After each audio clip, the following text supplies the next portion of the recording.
Is that a good look? What?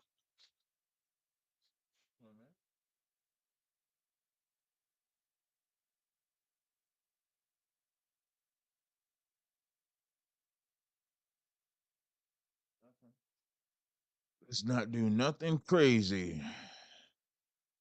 Let me turn you down.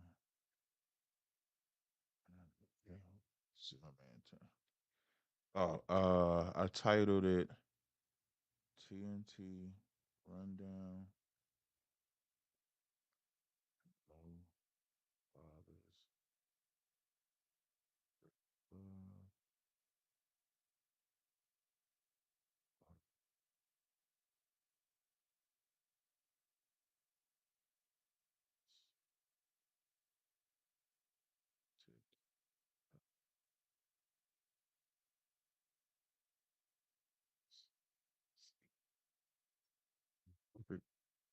and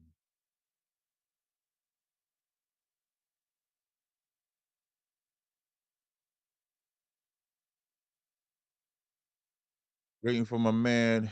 Shalom, everybody coming in. Y'all see, this is almost like impromptu, man. I'm coming straight. Yeah, my face. This thing look clear. I upgrade as y'all can see. I must have updated the stream, y'all. Hold on 1 second, y'all. Give me 1 second, real fast. I'm gonna play a song for y'all. Hold on, and I'm gonna come right back. Let me see what song I'm gonna play. We're gonna play. Seriously, you're looking for a Christ man, one who anointed with the Lord, with the Spirit of the Lord, to do his will. I'm that nigga.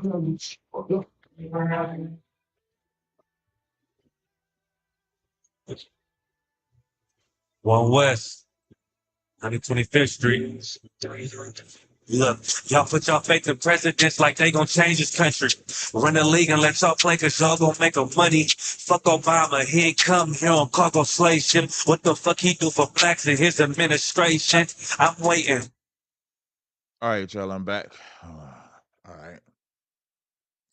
Appreciate y'all joining. Levert 8. Let me go on. If I cut, I don't think you could chat on Twitter. Am I streaming on YouTube? Let me go to the Twitter page real fast to let them know I am streaming on YouTube.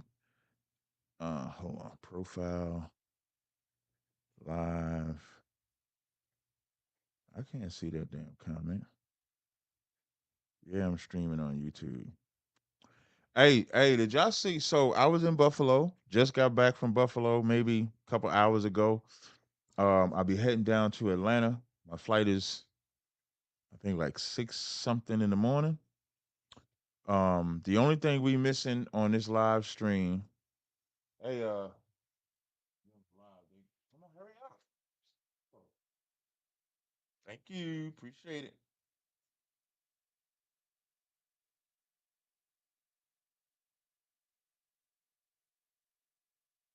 Sorry about that, y'all. I don't really like my family being seen on camera. Um, so I'll be going to Atlanta. It's been a busy. It's gonna be. This is a busy couple of days. So I drove to Buffalo this past Thursday. No. Yeah, like in the middle of the night Thursday. So like really it was really Friday. So about 2 o'clock, drove up to Buffalo. We had a food drive up there. Food drive was excellent. At least I thought it was. The food drive was good. We ended up going to so the place that they had us doing the food drive at first was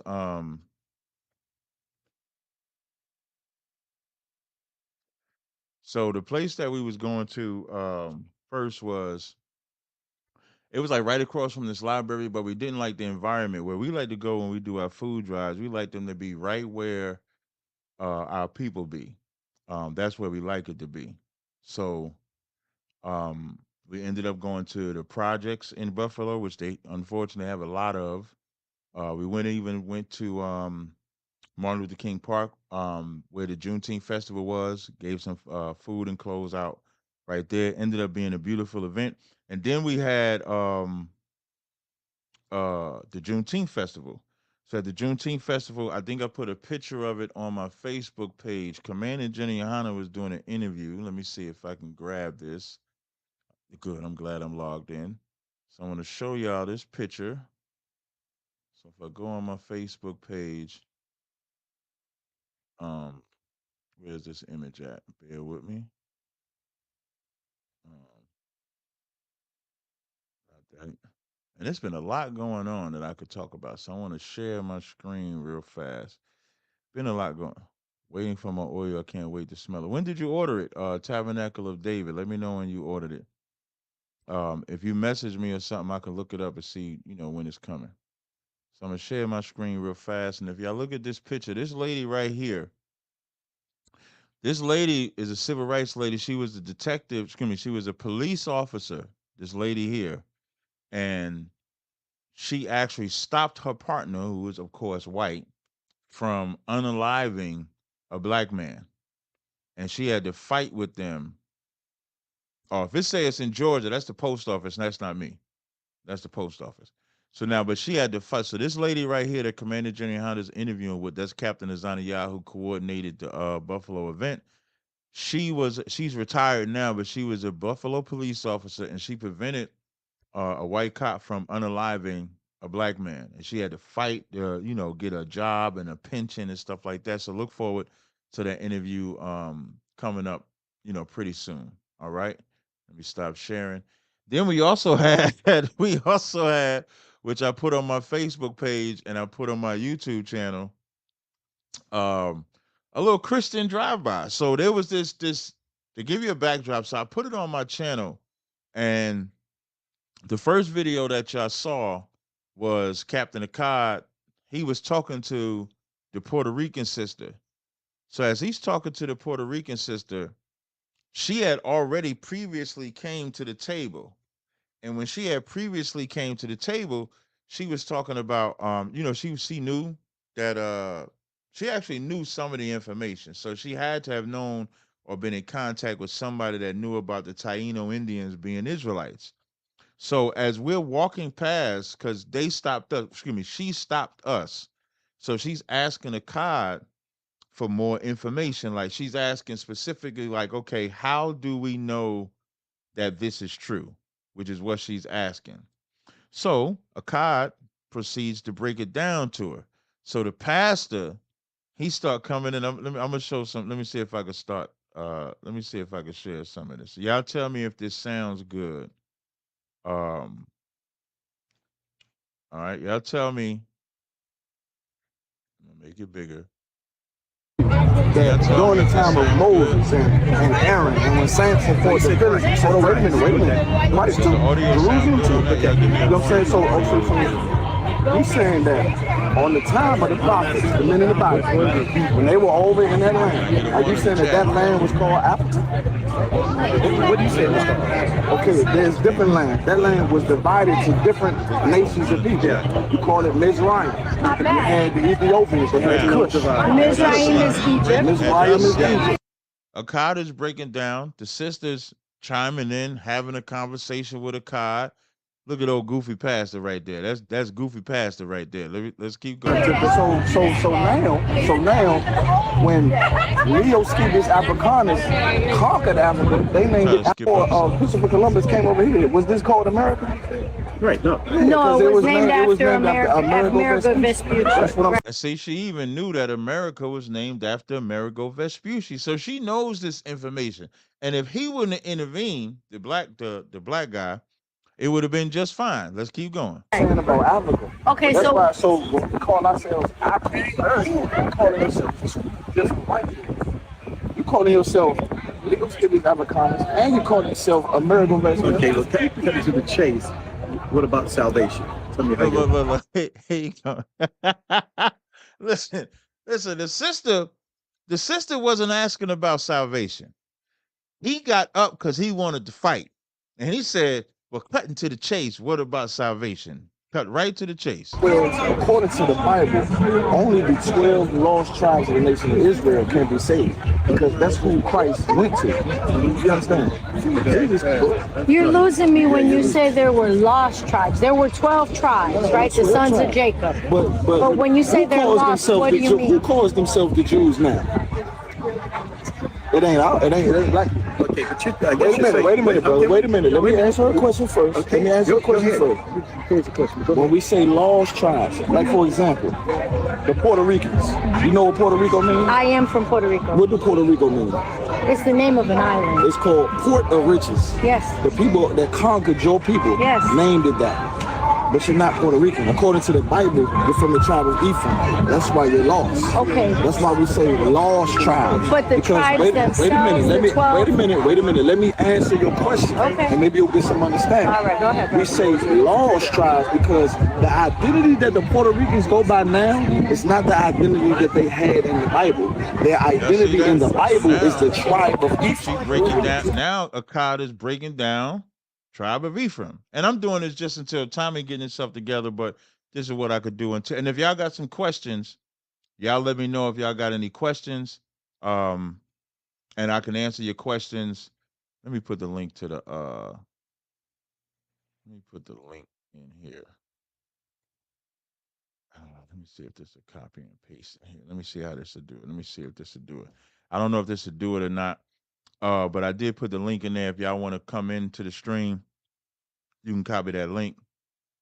All right. But now, as you can see, now he's starting to break down the tribe of Ephraim. But Puerto Ricans and most Latin people. And if y'all look at Akkad's face, right? Akkad got that face like he hear the dude talking, but he really don't want to talk to him because he's pointless. The only one that he wants to talk to is the sister. But let me just make sure that the live is going on my channel. Hold on, let me view my channel. Yeah, it should be live now. Hold on. Yeah, it should be live on my channel now because I'm looking at it. I'm looking at it live on my channel. So it should be live now. Mika, let me know if you see it on my channel. It should be live there. I'm just double checking, y'all. Just bear with me a second. But it should be live. All right. So now that's why Akkad is looking like that, right? This is a good question. We're gonna answer that question. All right. People, Hispanic people, they're if I can use this term, a new race, because prior to the arrival of Christopher Columbus, there were just the indigenous people, there were the Africans, whatever you want to call them, and there were the Europeans, whatever you want to call them. It was the meeting of the three groups of people that created this new race of people. Now, ain't this a good dialogue that they having? She breaking down a new tribe. Akkad could talk to her. Ain't no such thing as a new race. We did not need that Jake over there. We did not need him. And I'm going to explain something to you, right? I'm going to explain something to you. Okay. Now, this is going to be a little hard. Okay. I mean, because of Christianity. Christianity make it very, very hard for you to understand. No, it doesn't. So are you a Christian? No, I'm a Hebrew Israelite. Hebrew is my language. Israel is my father. You understand? Okay. So once again, so do you not believe the Bible? Are you saying that the white man, the Africans made it, and that's how the Puerto Ricans was made? You saying that? Ish. Yeah, I'm saying that. Now that's wild. And listen, Akkad is taking the time to examine. He ain't aggressive with her. He ain't bullying her. He trying to relate, and he's saying, "Are you saying that the white man and the Africans came and created the Spanish?" And she's saying, "Yes." Because and let me tell you something, her honesty was so sincere, and you could see it on her face that she wasn't being combative with Akkad. The only person being combative is the Jake. Absolutely fine. And I will help you. I will help you. I will help you prove it. Wait a minute. No. You're talking over us, though. Wait a minute. See how he said you talking over us? Akkad wasn't talking to him. Akkad talking to the sister. He ain't talking to him. Wait a minute. This is how I help you prove. Go and study Babylon's and Timbuktu. You have these books, go study Babylon and Timbuktu. You understand? And read what happened in Babylon and Timbuktu. Also, read the history of the Assyrian Empire. The 9.5 tribes were the Hispanic tribes of Israel. The Hispanic tribes like Dominicans, Puerto Ricans, Cubans, Guatemalans. Those 9.5 tribes were in slavery under the Assyrian Empire. Wait a minute. Once the Assyrian Empire was destroyed, and he's saying, wait a minute, because what he sees is one of his students, one of his people, potentially listening to us. Can't have that. Oh, hell to the no. Can't have that. Can't have that at all. Are we gonna pause this? Maybe I'll talk about this a little a little later. I'm about to join my brother Tommy's stream. He just sent it to me. We'll do a breakdown on it. We'll talk about that a little later. Um, let me see here. Browser StreamYard. Got this here. Oh, now I'm gonna answer the question. Hey Cap, how can a Jewish man's lack of complexion use as proof that he did not originate from Israel if Edom is close to that region? Complexion is used as a countermeasure to the Jewish man. It's not used as a proof that he did not originate. What they try to say excuse me, what the Jewish man tries to claim is that only they are Israelites. So we go into the complexion to show that it would be impossible for that tone to be the only tone. If they didn't say that only if they had a better argument if they said, okay, yeah, it's y'all and us, we wouldn't use complexion at all. Now we would just use region, Edom, Esau, etc., like that, Ashkenazi, Amalek. But it's because they deny what we are. Just to answer your question, all right. Let me go ahead and join this live stream over here. Testing 1 2, testing 1 2, testing 1 2. Into the studio. All right. So I'm gonna wait for Tommy to come on. Let me let him know I'm on there, and then I'll join it.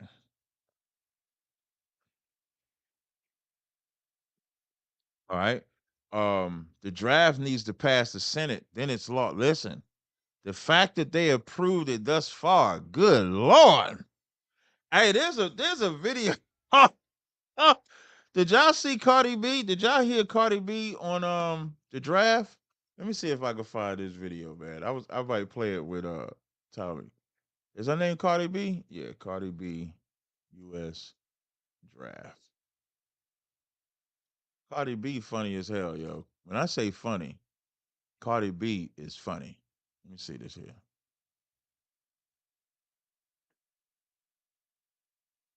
I want y'all to listen. I want y'all to listen to what she said. I want y'all to listen to what she said. Watch this. Listen to this, man. Listen to this. Bill that they're going to automatically register men from 18 to 26 for war. Okay? And all I want to say is to America, good luck with that. These few little TikTokers, baby, these ain't gonna fight no war. We're gonna die. You're gonna die. You might as well just keep investing money in your guns, because these new kids, you want to send these new kids to fight these wars? The TikTok hip shakers, out of your mind. This is a new America, baby. This ain't the 19 months. Now, like, seriously, you're gonna draft these kids that be TikToking all day to fight them, what? Most likely, what? Them Russians? Them motherfuckers fighting bears and shit, and mother climbing mountains to go to school and whatever. I got some news for you, mother. Yo, tell me that ain't funny. Yo, Cardi B be funny. I remember when coronavirus came out and Cardi B had that shit. Coronavirus, shit is getting real. Oh, Cardi B is funny, man. I don't know about some of her music was good, but she said you gonna send them to fight who, the Russians, when they fighting bears and climbing mountains to go to school. So we'll see. And then so now that was the part one. There's a part two when me and him talk about the word world and the pastor couldn't answer the question. Let me see if Tommy's back. Tommy not in here yet. They couldn't answer the question about the word world. And you'll always find like when the Christians, when you get into conversations with Christians and Christians don't want to, two things. Christians don't want to go to the scriptures that they're saying, excuse me, go to the scriptures that they're quoting to back up what they're saying. And then they also don't want to hear you read scriptures. Now, but there's a part, let me see. There's a sister. So like that, this is part one. Let me see if I can find part. I want to show y'all something because let me see if I could. I'm just playing some of it so I could see if I can get to because I want to show y'all this one lady because there was a lady in this battle. Oh, let me see. Let me see. Let me see. Now I'm gonna show you. I want to show y'all this lady right here because this lady right here. I'm gonna show y'all this lady because this the part that wasn't on camera, right? So this lady, y'all see this lady right here with the shades on? That lady right there. Every time, every single time that we quoted a scripture, she pulled out her pocketbook. Oh, let me change the scene. Every time we quoted a scripture, when I say Hebrews 9 and 15, when I say Romans 9 and 13, this sister here with the glasses, this sister here with the glasses right here, she was jotting down every scripture. And then when Kyle was like, "Is this your pastor?" That same sister was like, "This ain't my pastor." And so the funny part, so when we going back and forth with them and everything, so we leave when we touring the whole Juneteenth thing and checking out raised up. Wait, let me see. Is this raised up? So when we go check out the scene, we checking out. So we walk around and everything like that, and when we come back, we walking by and one of the other sisters was like, Jesus, pray for them. Jesus, watch over them.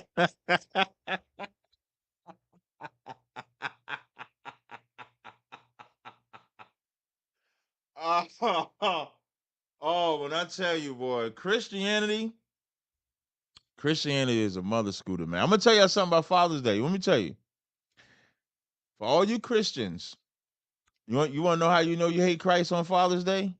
Let me tell y'all who could take a guess. See what I got to give. What I got to give. What I got to give. What I got. Yeah, I know it's oil giving time.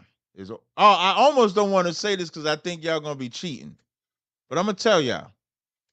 I got an oil to give away, but depending on how y'all answer, I'm gonna know if you was I'm gonna know if you cheated to get this answered. I'm gonna say it like that. So here's the question: for all the Christians that celebrated Father's Day, how do you know that they hate Jesus? Let me see what y'all say. Let me see. Yeah, not Desire. You right. His daughter knew he was lying. Not Desire. Not Desire was there. Not Desire Gabar was there with us. I'm gonna repeat the question. Let me see. Is that Tommy in the game? Let me see if he's up here. Oh, okay. Yeah, we got Tommy up in there. Let me go share the screen. So we. Oh, I just seen him put. I'm ready, bro. Is this? Oh, okay. You still got the wrench. I wasn't sure if this was gonna be a new account or not on the YouTube. Oh, okay, okay, okay. Good, good, good, good, good. I think it was a friend of mine, so I can do what I want on here because it's under their name. Oh, okay, okay, okay. That's crazy, So man. Like your name, is it like hot? What is it like a hot zone? Like, no, it's like I can't control the page. That's all. oh, okay, As long as I don't okay. control it, I can do it. Like these people who claim they hate me. This is what pisses me off about YouTube. When I did the interview with the white girl, Mm-hmm. all these people who hate me damn sure use that interview to try and make them a damn show about it. Now, how is it they can sit there and play my interview, talk shit, and you get paid off of what I'm saying? Right, right, right. And that's the funny part. When black folk, that's why I don't believe when black folks say they hate something and dislike something. Uh-uh. Because why would you keep on talking about me? Like this nigga called Old Face Jackson. He said I'm the past, he rich, I'm jealous of him.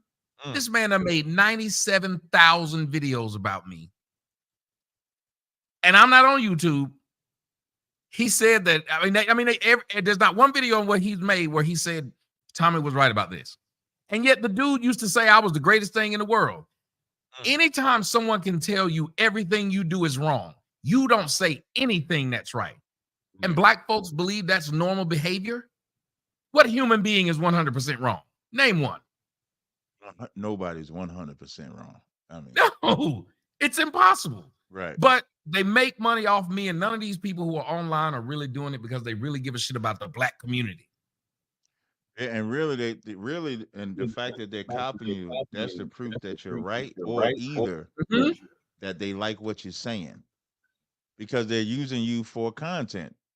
So you Yep. can't be that. You can't be that bad for them. Just think, if you didn't say nothing at all, they wouldn't have nothing to say. They need you to say something. They probably talk trash about you so you can talk trash about them, Yes. and then you feed and give them content. Because when it always, this is how you know who's a true podcaster and who's not, or who's a true content creator and who's not.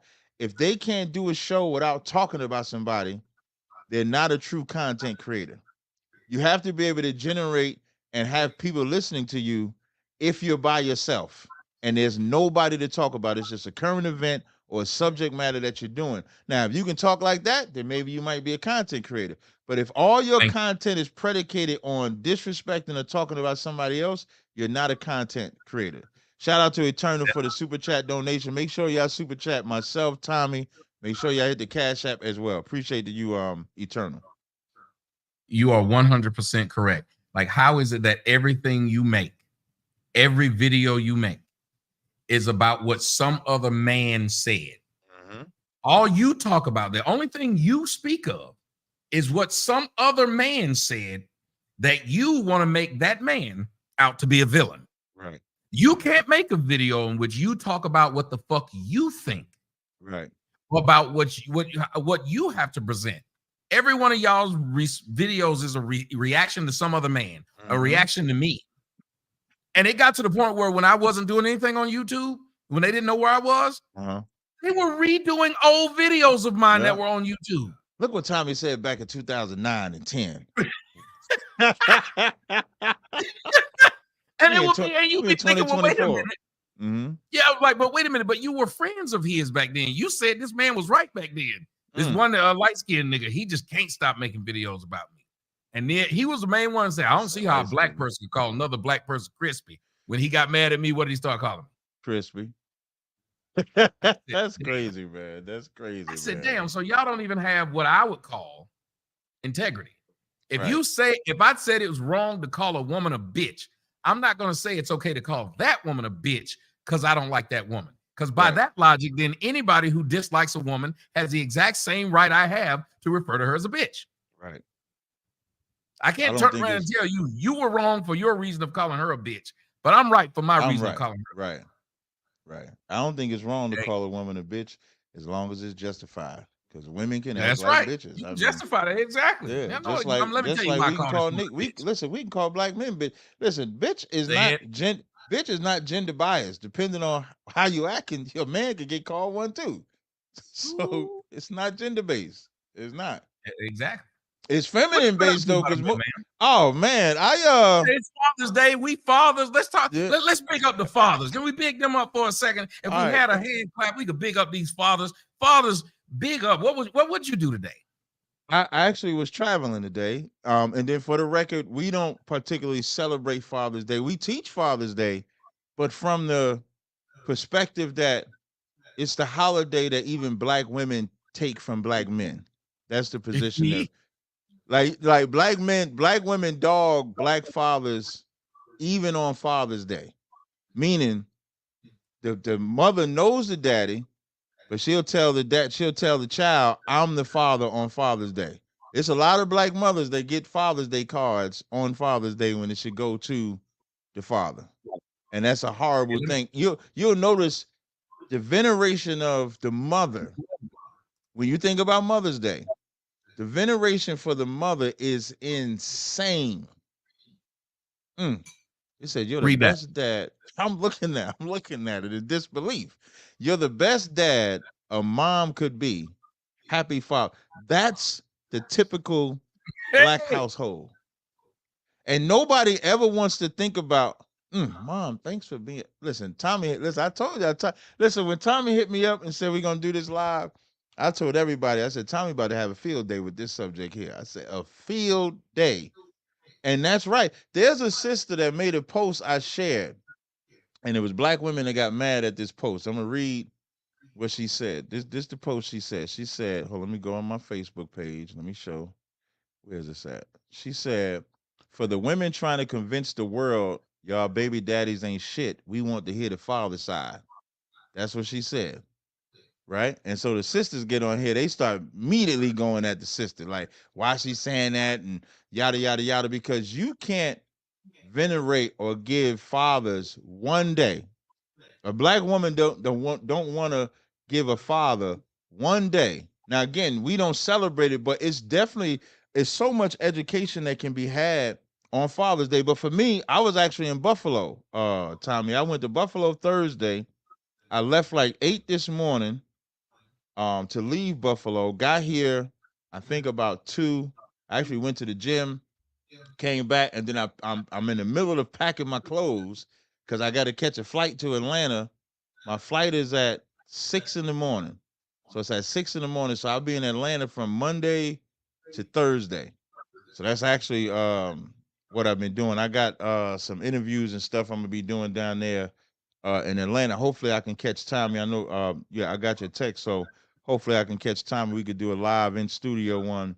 But that's how I feel. I think fathers have never gotten the reverence that they have. Even for kids to say that they daddy ain't shit. The sad part about it is when a black child says that they daddy ain't shit, you're really saying you ain't shit because he made you. Without you, you wouldn't even be here. So let's say if your daddy ain't shit, why don't you be the one thing that makes him the shit? You could be the one thing that he could have had a horrible life. He could have been a drug addict. Your mom, listen, and then the flip side about it, if your daddy ain't shit, what's the mama? The mama that let him shoot up the club. The mama that your mama that had sex with your ain't shit daddy. If your daddy ain't shit, then the mama can't be shit too. It can't be, because it take 2 to make the baby. It take 2 to make a child.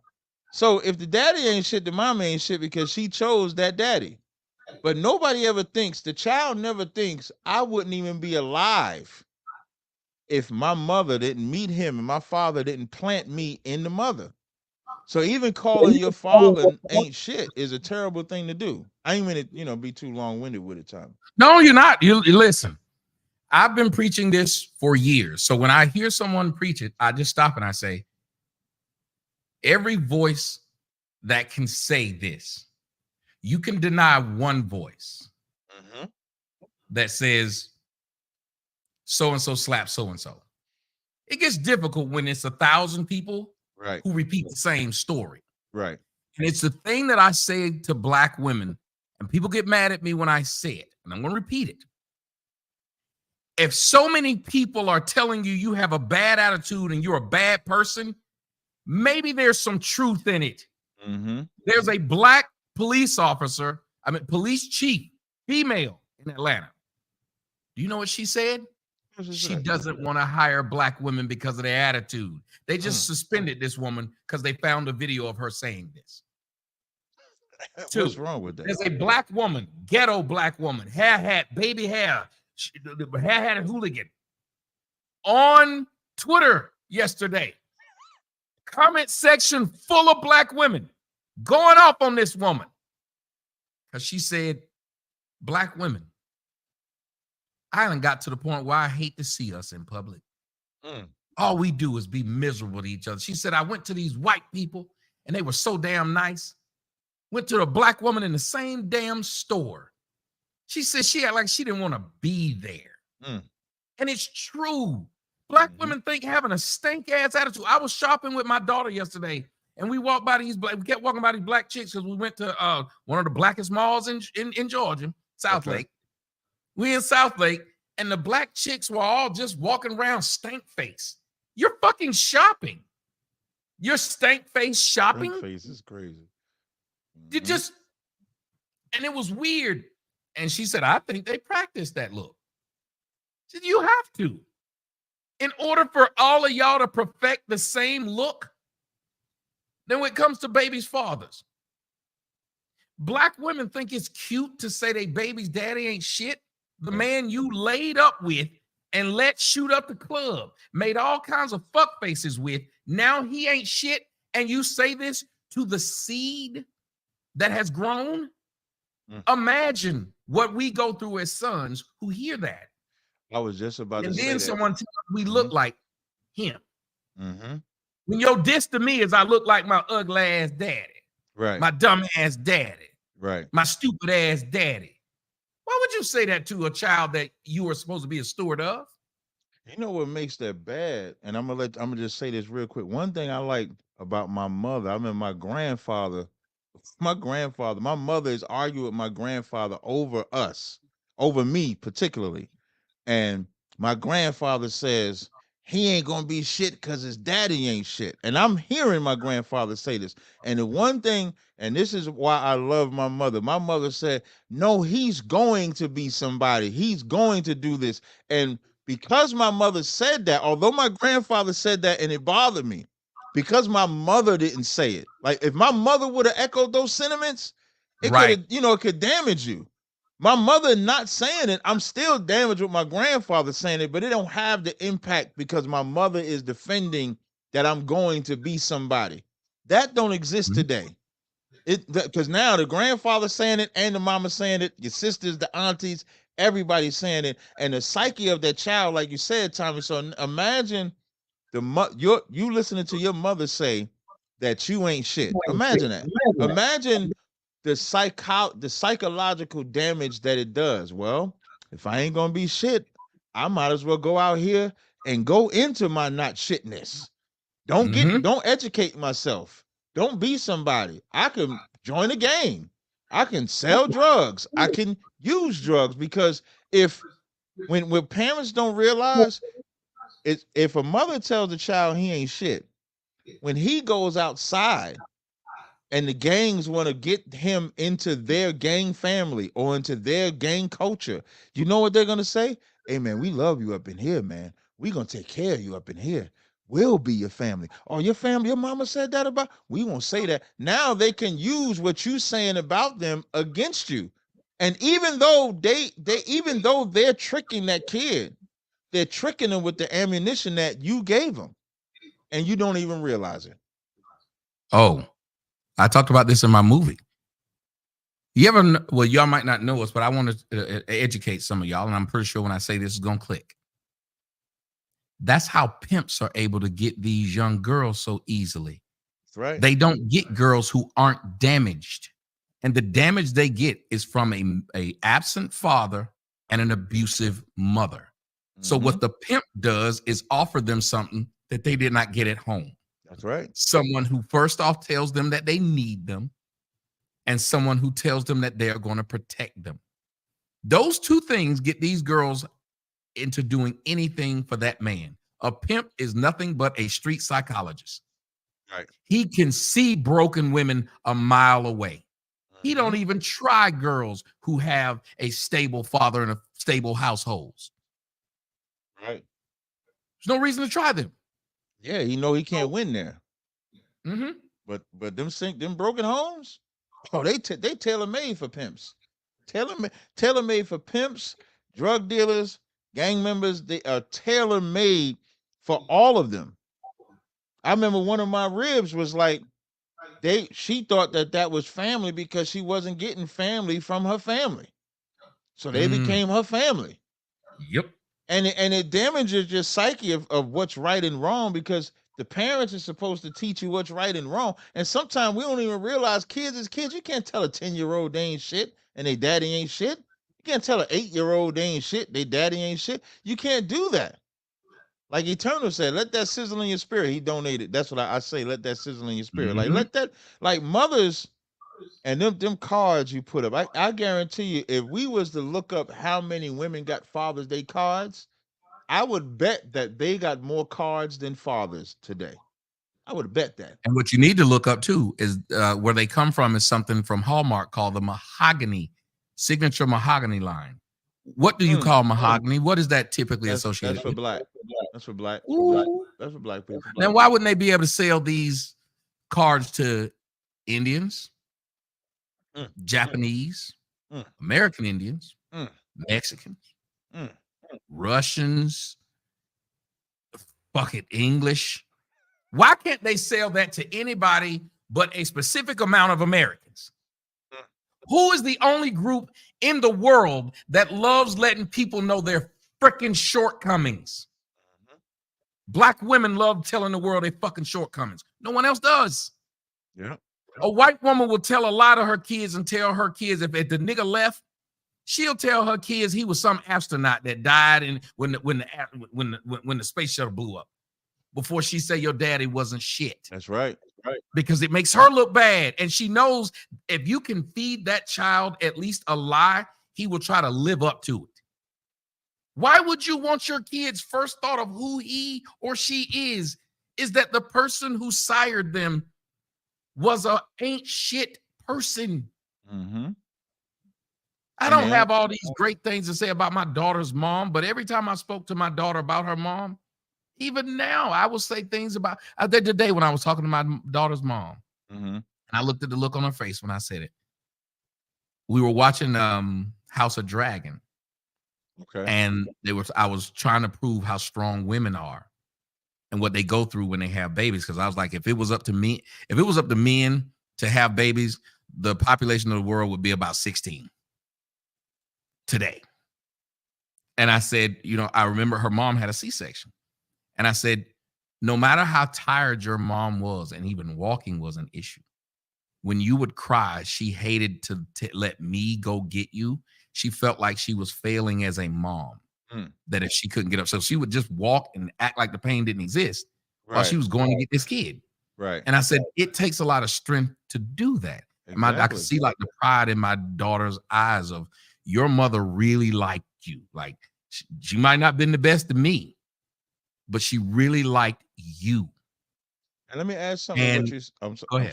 Now I wanted to add something to you saying that because, like you said, y'all are not together, so she's not hearing you diss her mother.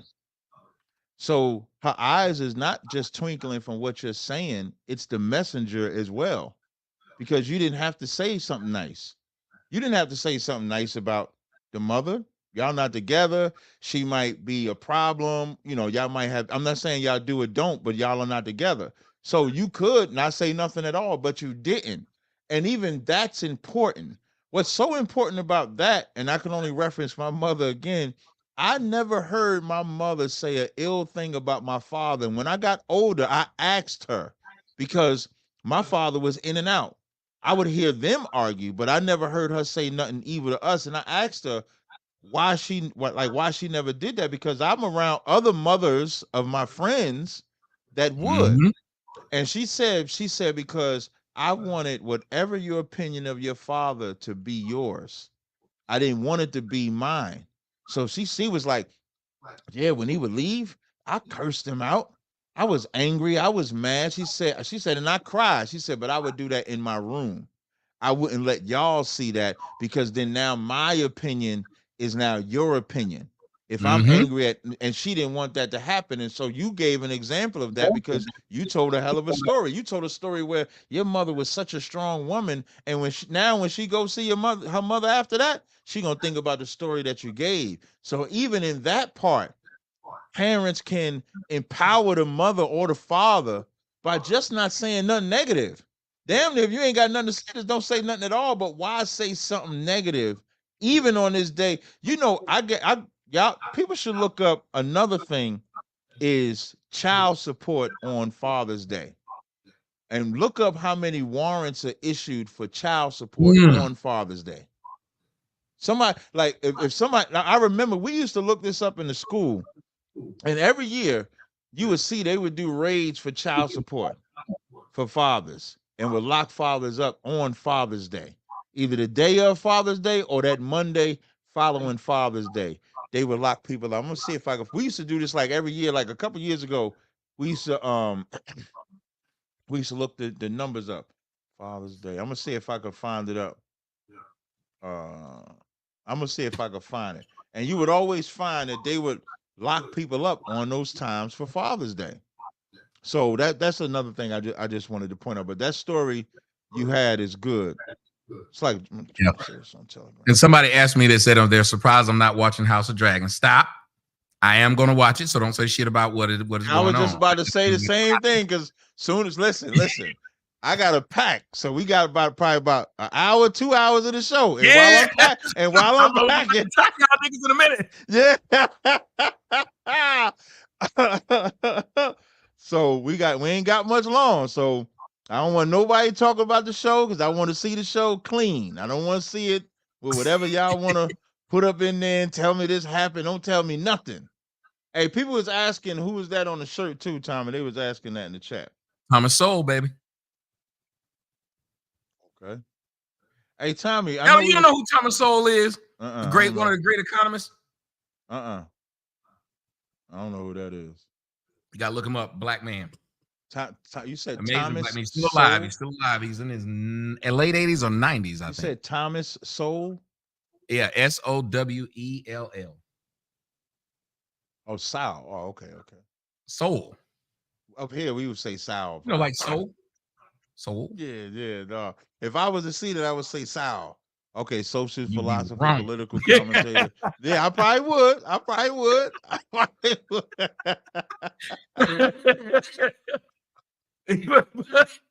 But yes, and that's, I think that's another thing we need to do as black people. Keep introducing, because we're never too old to learn. Exactly.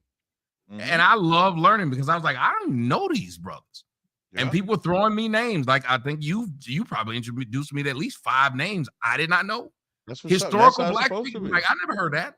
Mm-hmm. I'm putting the link for Thomas Sowell in the chat right now, so that if y'all click that link, you can see you can look him up and check him out right now. Good looking out. But yeah, like if somebody say, "Oh, there go Tommy with his rant on black women again," I'm like, look, man, you know what I'm gonna do. Yeah. Wait, before you say that, you got to say Santana doing what he do. Before you say it, you got to say Tommy and Tazaryak rant, because we doing this together. I'm saying the black woman ain't shit, but what she doing to father. So if you're gonna talk about Tommy, you're gonna have to put me in there too. Like, why just isolate Tommy? Because that's what I said. We as black people, I think that's why it's hard for me to keep friends nowadays, because I cut things down the middle. You could be my buddy, but if you was wrong, you was wrong. Now I'd rather tell you by yourself than tell you in front of people, of course. Right. But at the same time, I can't run away from the idea, and I think that's what I loved about like the first season of House of Dragon, that there were some people that just kept saying, we can't let this slide. And it's not right.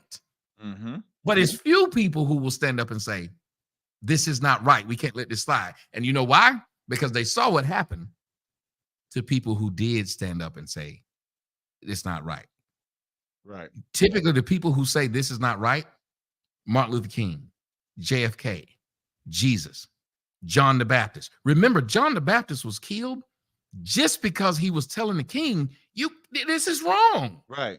You committing adultery. What you want me to tell you, bro? Hey, and what you want me to do? You know, it was a woman that wanted him killed. That wanted his head. Yes. Yeah, a woman wanted his head for that. The mother and the daughter plotted to have him beheaded and knew that the dad loved his daughter so much that at the end of that dance, he said, I'll give you anything you want. Anything? He went to go ask her mother, what should I ask for? This nigga's head.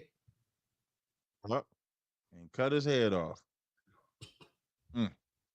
Broke the father's heart, but he had to do it because his word meant something. And that's another sad thing these stories in the Bible tell you. Have you noticed that men keep their word more than women do? Yeah. Men will sit up there and say, I am bound to this oath. Women will say, fuck that oath. In a heartbeat. That's what we're talking about here. And then regret it later. later. I have with my daughter's mom. I have told my daughter stories that didn't exist. Let me explain. I've told her stories about the greatness of her mother that were completely untrue. Why? Because I wanted her to view her mother a certain way.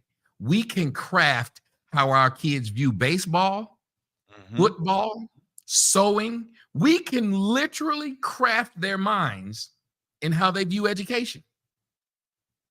Why do you think they're kids of educated people who end up being educated themselves?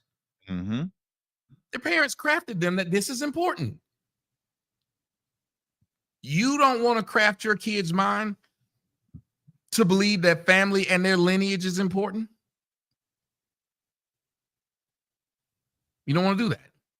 You want them to believe that everything that they are a part of sucks, that what they look like is ugly. You are okay with this? I'm not. I am not going to teach that in my house. I wouldn't teach that to anyone that is close to me that I want to see do great. Now, will I tell them you are failing? You must.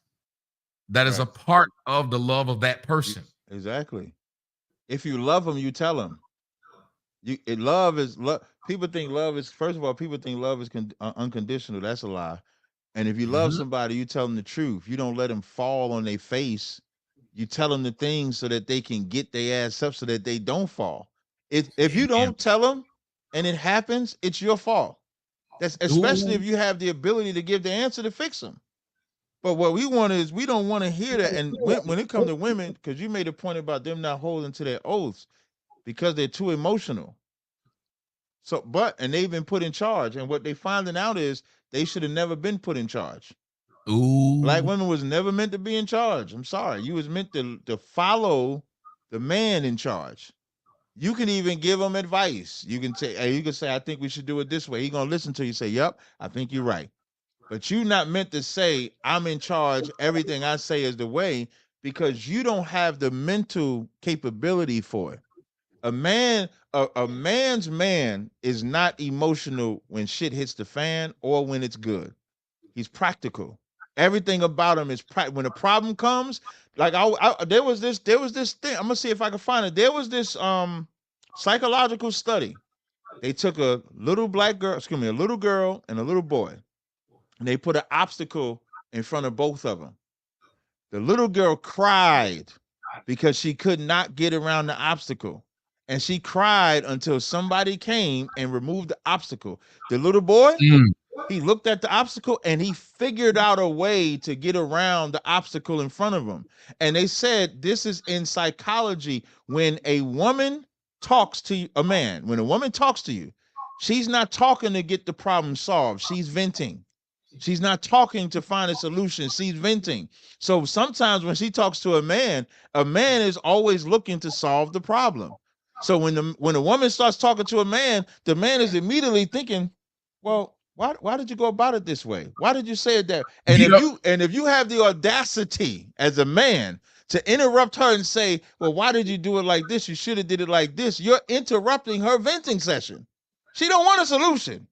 So let me tell you when I studied that psychology, from that moment forward, when I talk to women, I'll say, are you venting or do you want me to solve the problem?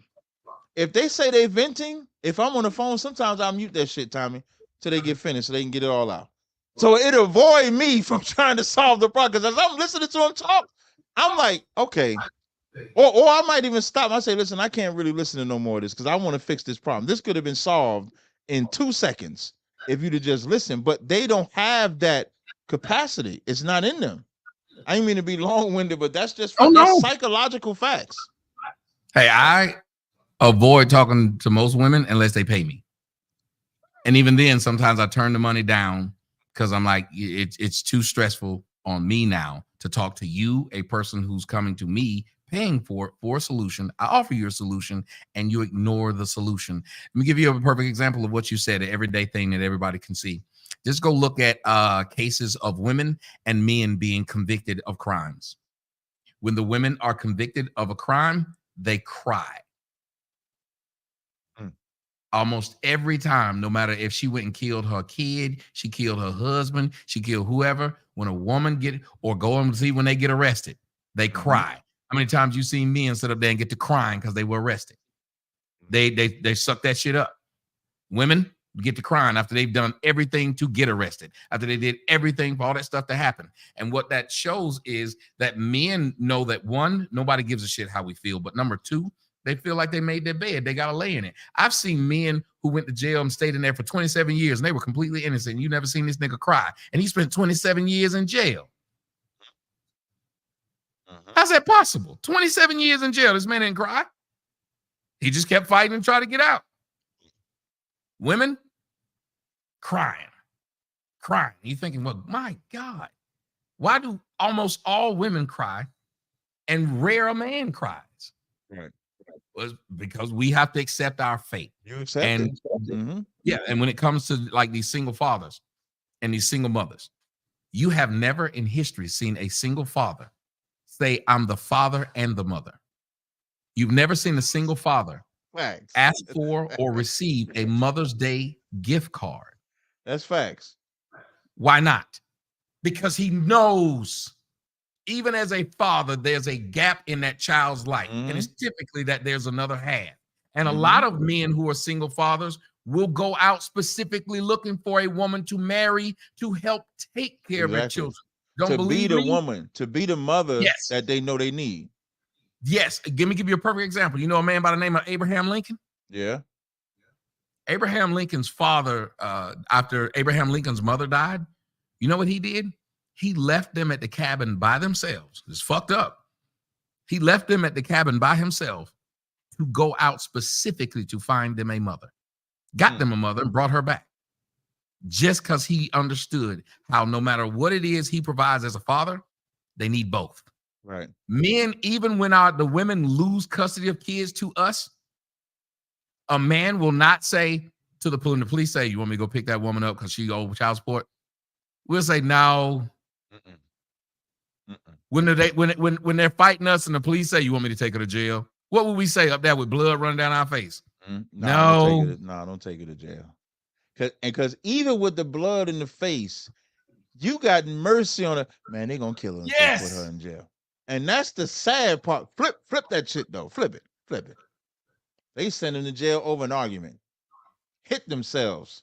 Do all type of stuff to themselves to put you in jail to make you suffer. Yes. But a black man will have compassion. Even with the kid, like on a Mother's Day or anything like that, that man could be super duper angry at that woman. And he still will let that child venerate or do whatever for the mama. We make sure they do something for their mom. How many times have we said to our kids, you make sure you get your mama something. You make sure you call your mama. You make sure you go in there and say you love your mama, so and so. We literally put that in the kid's head. A black man ain't never said, I'm the mother on Mother's Day. Black women, though, they the father on Father's Day. And that's what hurt me so much about this day. It is such a meaningless day to us. And it's not meaningless because it's meaningless. It's meaningless because the people who were in control made it that way.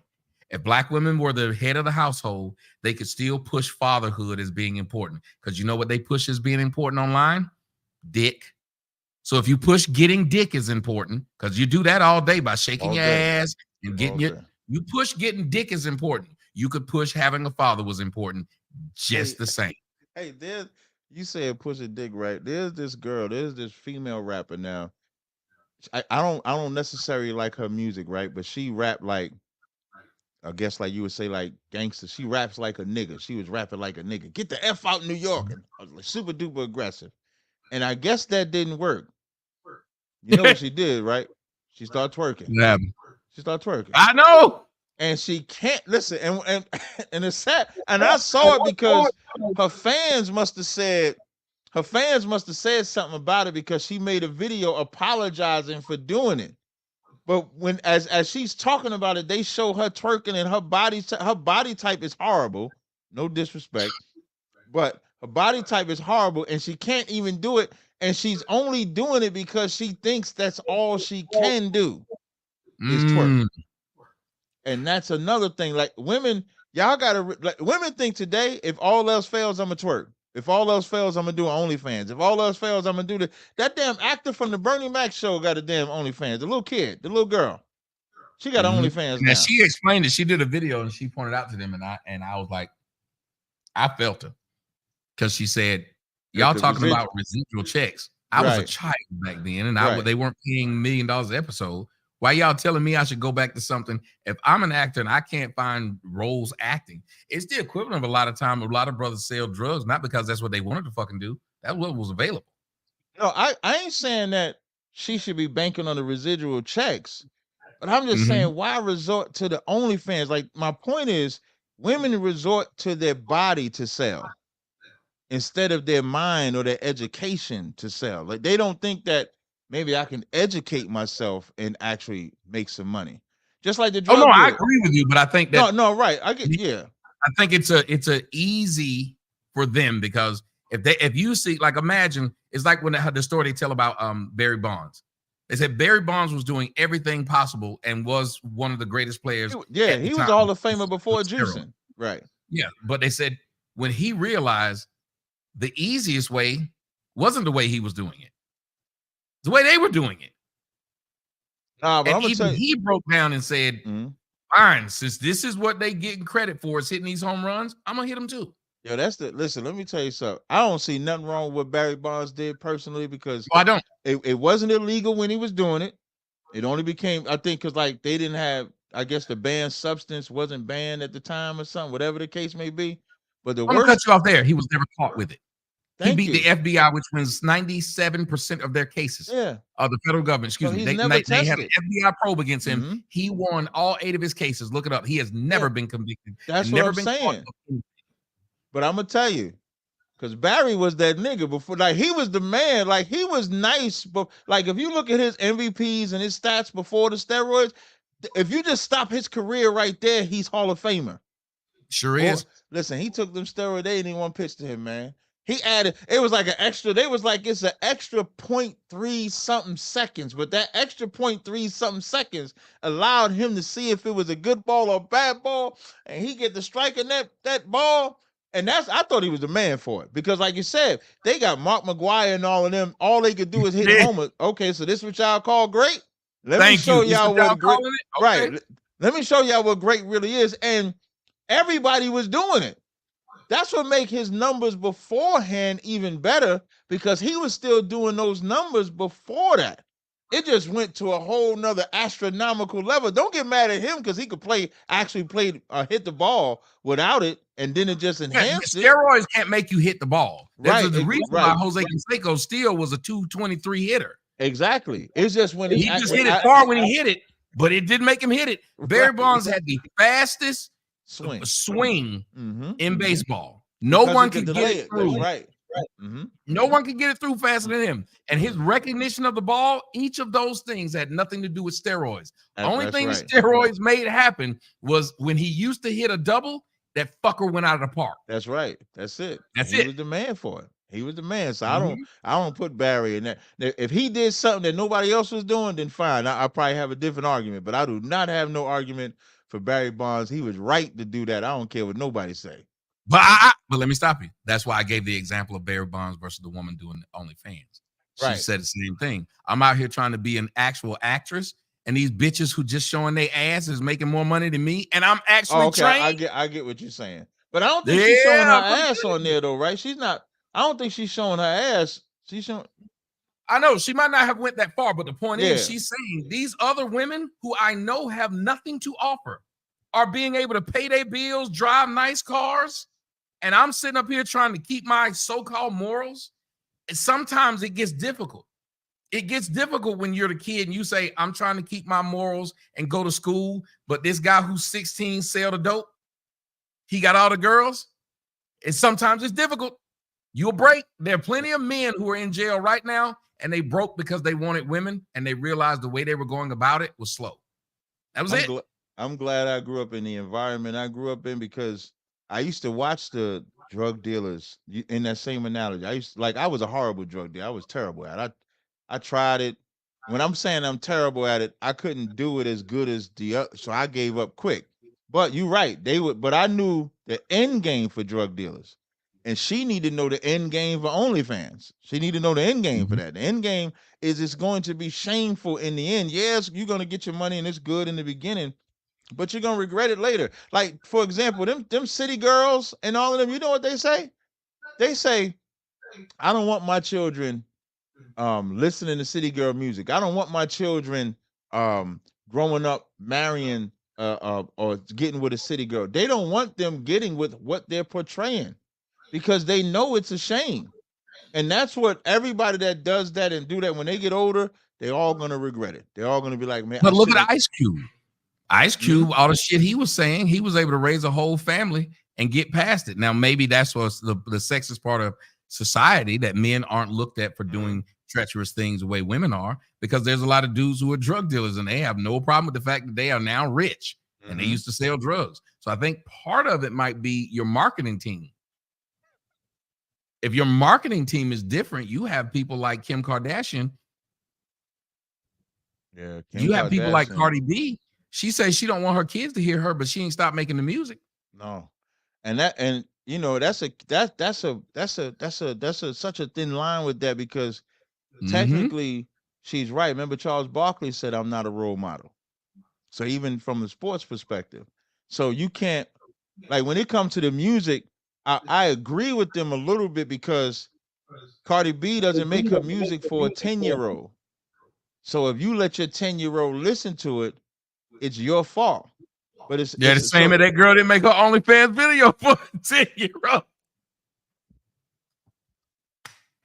She didn't make that OnlyFans video for a 10-year-old. now with her, so now I'm separating the OnlyFans from the music though. The OnlyFans, I look at the OnlyFans as some straight up hosts, but I don't know what I've never been on Yes. OnlyFans, but I look at it from what I know, I I hear. get you on that. That is Right. 100% right. Right. I'm behind you on that. I'm not trying to say you're wrong. No, but I'm so saying, I get you. No, but I get you. It is for adults. Like OnlyFans is straight up for adults. But the music is supposed to be for adults. Like when I remember Naughty by Nature had this song called Uptown Anthem by it was oh, and I I love remember that my song. father. Doom, doom, Yeah, doom, doom doom. doom doom doom doom doom doom. And so I tell my father, I done found this new song. I told my father, I said, Pop, listen to this song. It's this rap song. Say, man, that shit said you could smoke a spliff with a clip. By the time No Mountain High Enough didn't even come on the part, my father slapped the shit. I said, turn that shit off. Don't be listening to that shit right there. Now he controlled what I could listen to, what I could not. And I think that's what the artists like Cardi B and them are saying. Like when we see them little kids twerking to adult music, Cardi B ain't making them twerk. The parents is making them twerk. So it's a little thinner line. I'm not justifying the type of music. I don't want nobody to get that part twisted. Well, I think that's another problem, though. Mm-hmm. Let me tell you about music.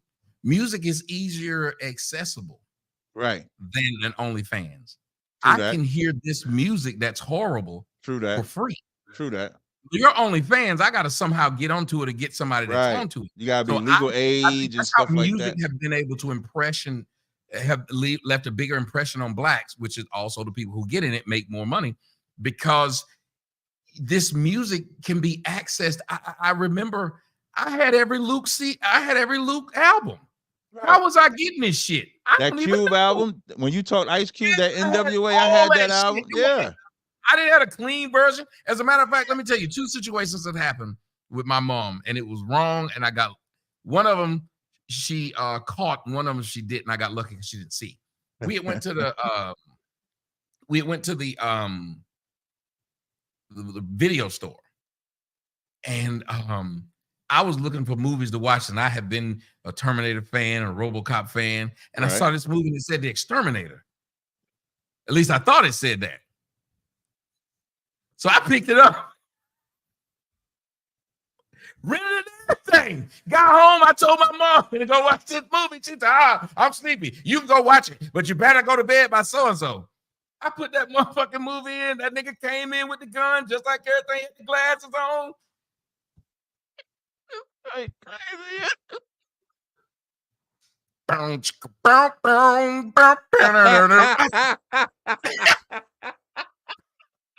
He's shooting her, but he put the gun down.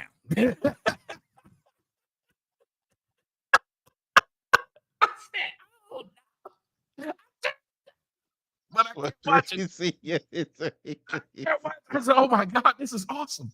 You know how you watch porn when you little. Wait, you said this is awesome. Yes, you know how you watch porn when you little. You look at the door to see if they go with the remote so you can turn it on something else. So I'm sitting there watching it. And the next thing was, I love this group called Intro.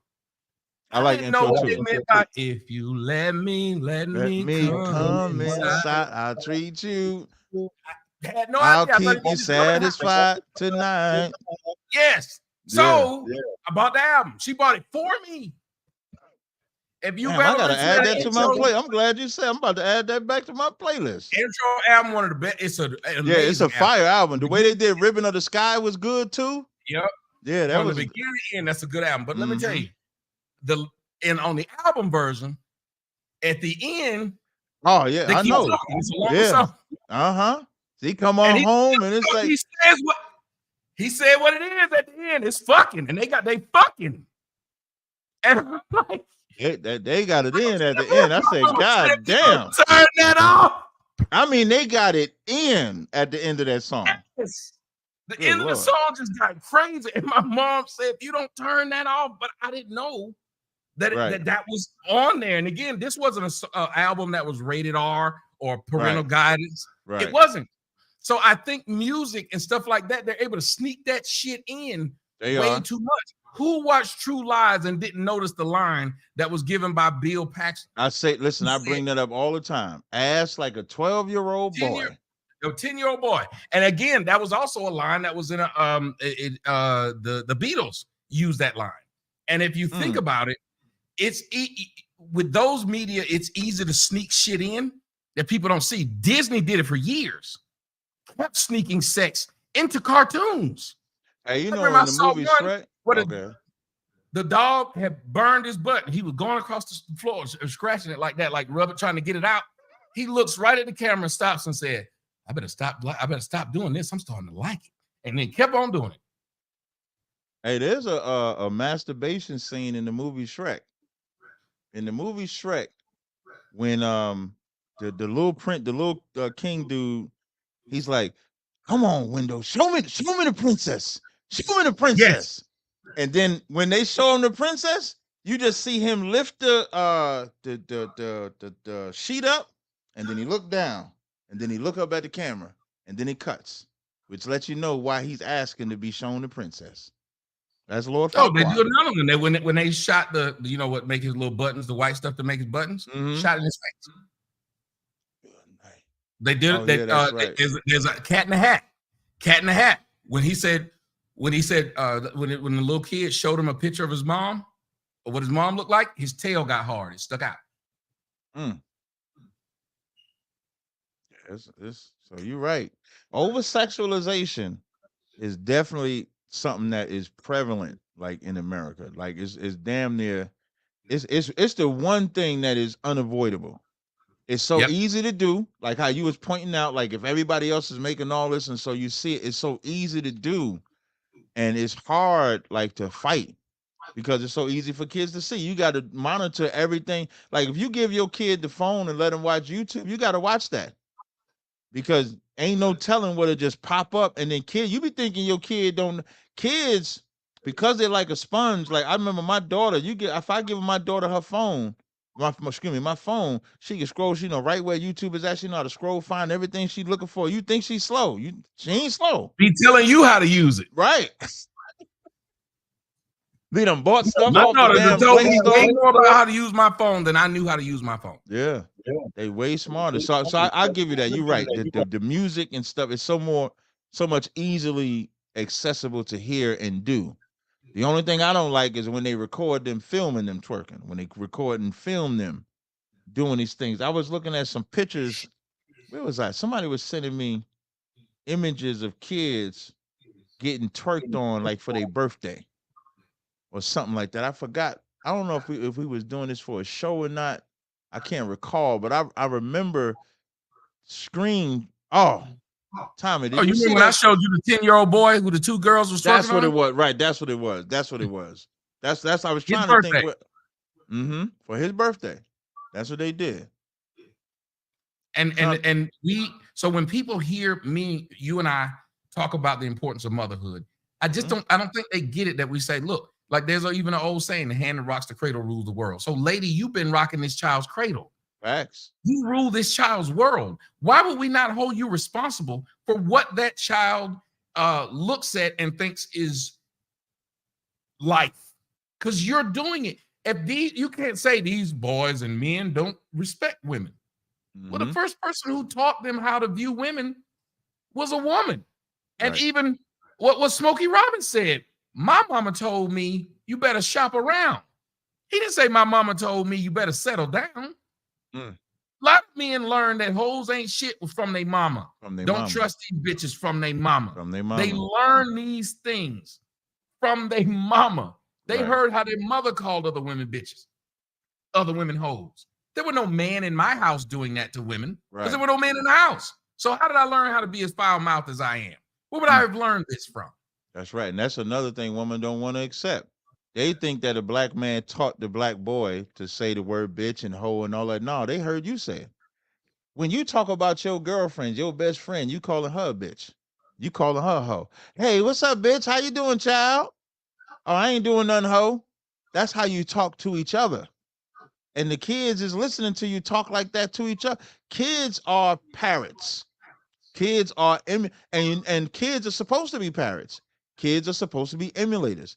That's why you're supposed to watch what you do around kids because they're gonna follow what you do. So if Why you the talking, Targaryen boys call them other boys bastards? because they knew They what they heard parent, they knew what They they heard parents. the other parents saying it. They Mm-hmm. literally heard the other adults calling them boys bastards because they didn't know what bastards were. Right. But they heard them say it. You the bastards.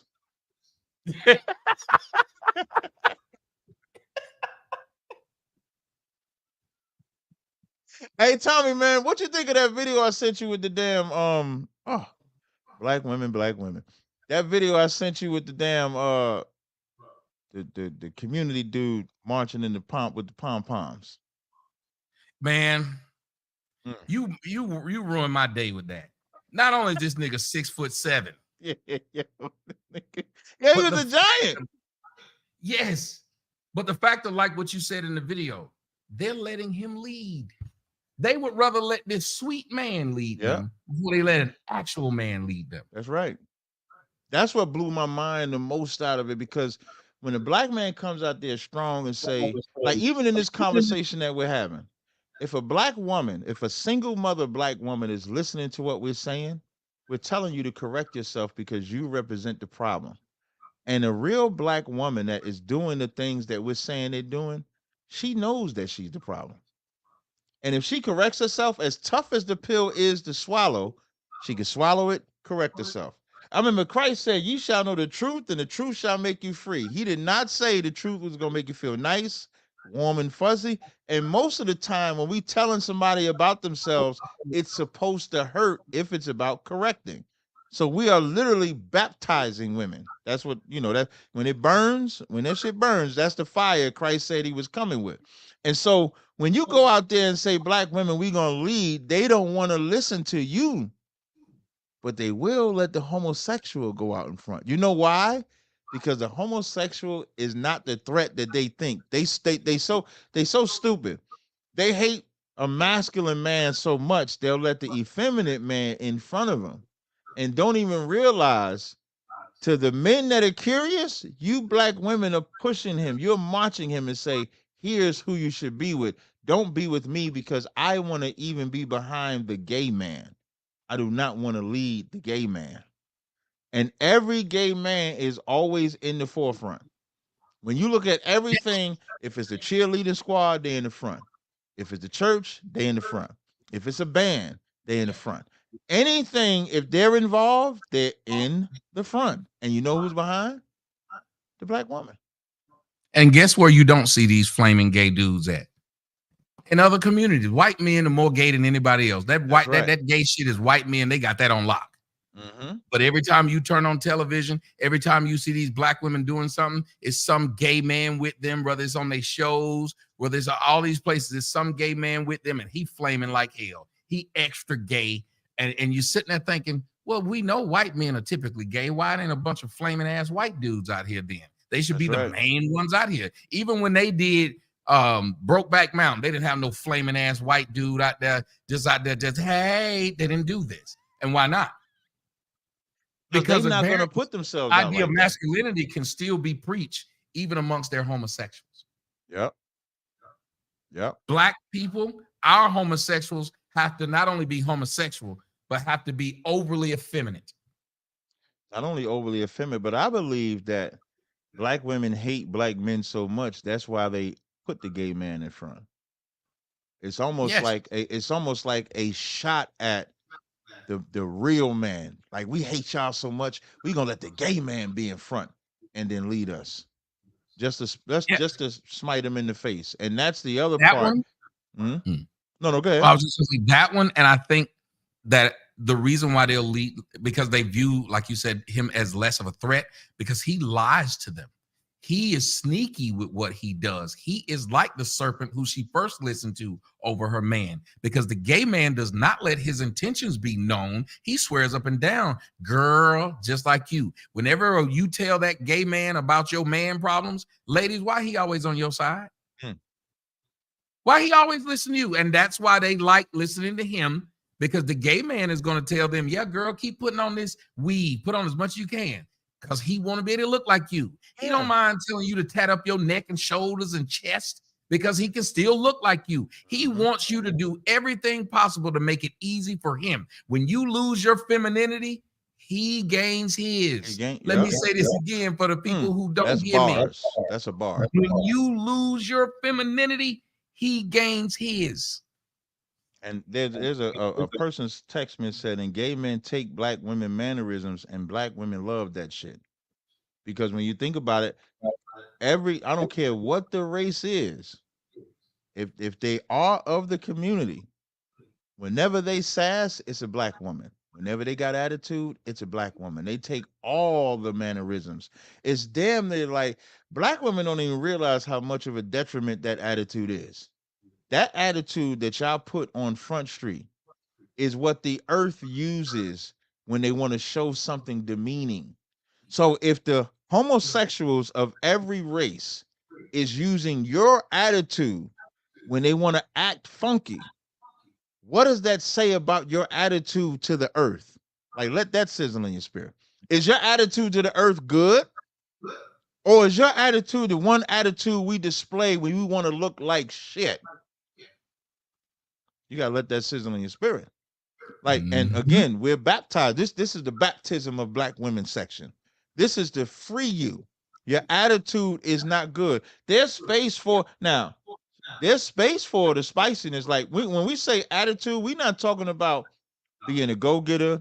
We're not talking about aggressively pursuing your career or job or having confidence in what you know. What we're talking about, and all of y'all know, the whole sassing, the whole being disrespectful, beating down your man, putting homosexuals in the front of a man. Like y'all know exactly what we mean when we talk about that attitude that y'all have. And if you can free yourself from that, if you could just stop supporting, if you could do one thing for me, black women, just stop supporting the gay community. You would just grow exponentially if you just stop doing it. Because all they're trying to do is just replace you. Because the more you prop them up, the more you're telling what I call curious or half a homo men that this is the way to go. If you And didn't then sup- what you're doing is, but the biggest thing they're doing is this. And I hate to cut you off, but I'm saying the no, no, biggest you thing that they're good. doing is this. They're making it to where those men are seeing your shortcomings as you are becoming more and more masculine. Hmm. And they are now telling you that those straight men or men that are curious are coming to them because they know how to be more. And isn't that what Sassy Santana said? Yep. Because even the gay men know how to be better women to men than you do. Right. That cold, shit-faced attitude that you have perfected has left you where you are now. Right. You can't keep constantly say, I don't need a man, and then be surprised that you don't have one. That's just like me saying, I don't need a job, I don't need a job, and I won't have one. Right. I don't need money, I don't need money. Well, then you'll manifest that. That Hmm. idea of I don't need a man, but they never turn it into, but I had a child with a man. Why doesn't he need a man? Because that child needed a man to make that child. So they need a man, even though you feel like you don't. No, Because in order to exactly. have that child, lady, you know what you needed? A Man. man. Yep. A brother put a Fuck you gonna scripture. say you don't need a man when you got a child when you needed a man to get the child. Mm. Somebody need to write that on a card. You can't say once you have a child, you can no longer say you don't need a man because you literally needed a man to have the child. Mm. There's a brother put a scripture that I just want to read it. This is Deuteronomy 20:56. It says, the tender and delicate woman among you, which would not adventure to set the sole of her foot upon the ground for delicateness and tenderness, her eyes shall be evil toward the husband of her bosom and toward her son and towards her daughter. I mean, it don't get no more plainer than that. Mm-hmm. Black women, y'all gotta wake up. Hey, I want to announce to y'all because I really got a short time, maybe to 10:30, maybe, because I do need to pack. But I think during this section, I said we did say we was inviting people on. Were we doing that or no? Yeah, you can go ahead and let them on. I'm gonna show you one thing, then you gonna let them on. Can I show you Okay. something? Yeah, no, definitely. Show Few me, show me. seconds. Yeah, no, take your time. Good. I'm gonna tell you what. I'm gonna show it to you, and then I'm gonna tell you what it means. Okay, no problem. No problem. Take a look at this. Hold on a second. I just the wrong one. It's the right one, but it's the long version, and I don't want y'all to see the long version because that's the version y'all need to see on the website. Here's a shorter version of it, though. Okay.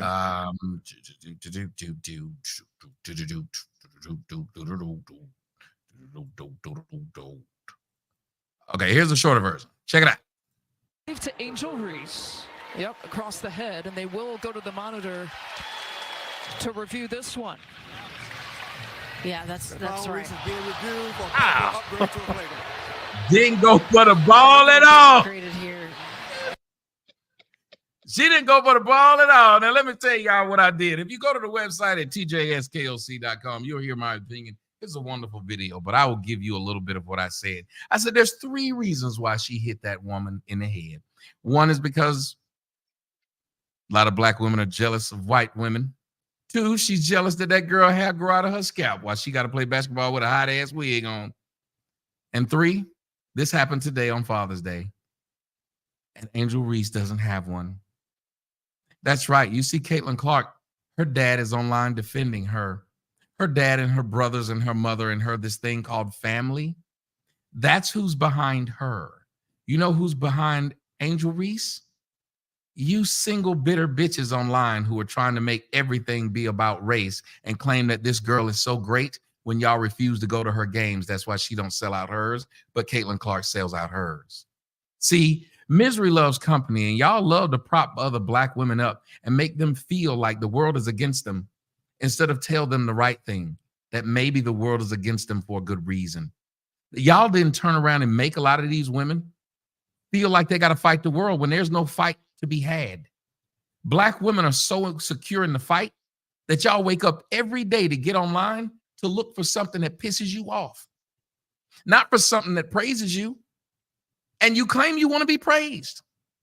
She knocked the shit out of this girl and then was happy that somebody else knocked the girl down last time they played. And why is it that you're constantly painting and willing to make yourself be the villain? Why is it you couldn't be the one that's gracious? Why is it you couldn't be the one who spoke nicely every time they asked?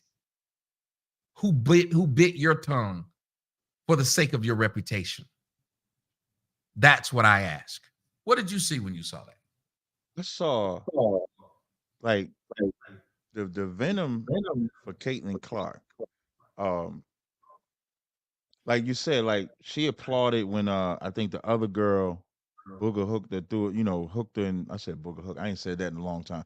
Booger hooked her and knocked her to the damn ground. And then so she does this. I think there's a bounty on Caitlin, me personally. I think there's a bounty in the WNBA on Caitlin. And it's such a sad, like we talked about this on the last show that we did where Caitlin is supposed to be their cash cow. That's what Caitlin is supposed to be. Because now here's the sad part about the WNBA as a whole. With all the popularity and the frenzy that Caitlin is bringing to the WNBA, and even to an extent the Angel Reese or what they doing to her, they're still expected to lose $50 million on the season because don't nobody want to see that shit. Yeah, they don't nobody want to see this shit. Like really, and that's what I mean when I say, which makes it worse what Angel Reese is doing by them hurting her like that. Really, they should be embracing her. They shouldn't touch her because she could be the one that maybe that 50 million wouldn't be so bad. Maybe they could reverse it if they didn't. Like they think playing the villain. I don't know if she went to the Draymond Green class. I don't know what class she went to. I don't know if she saw Draymond Green and said, "Man, I want to be like that. That's what I want to be."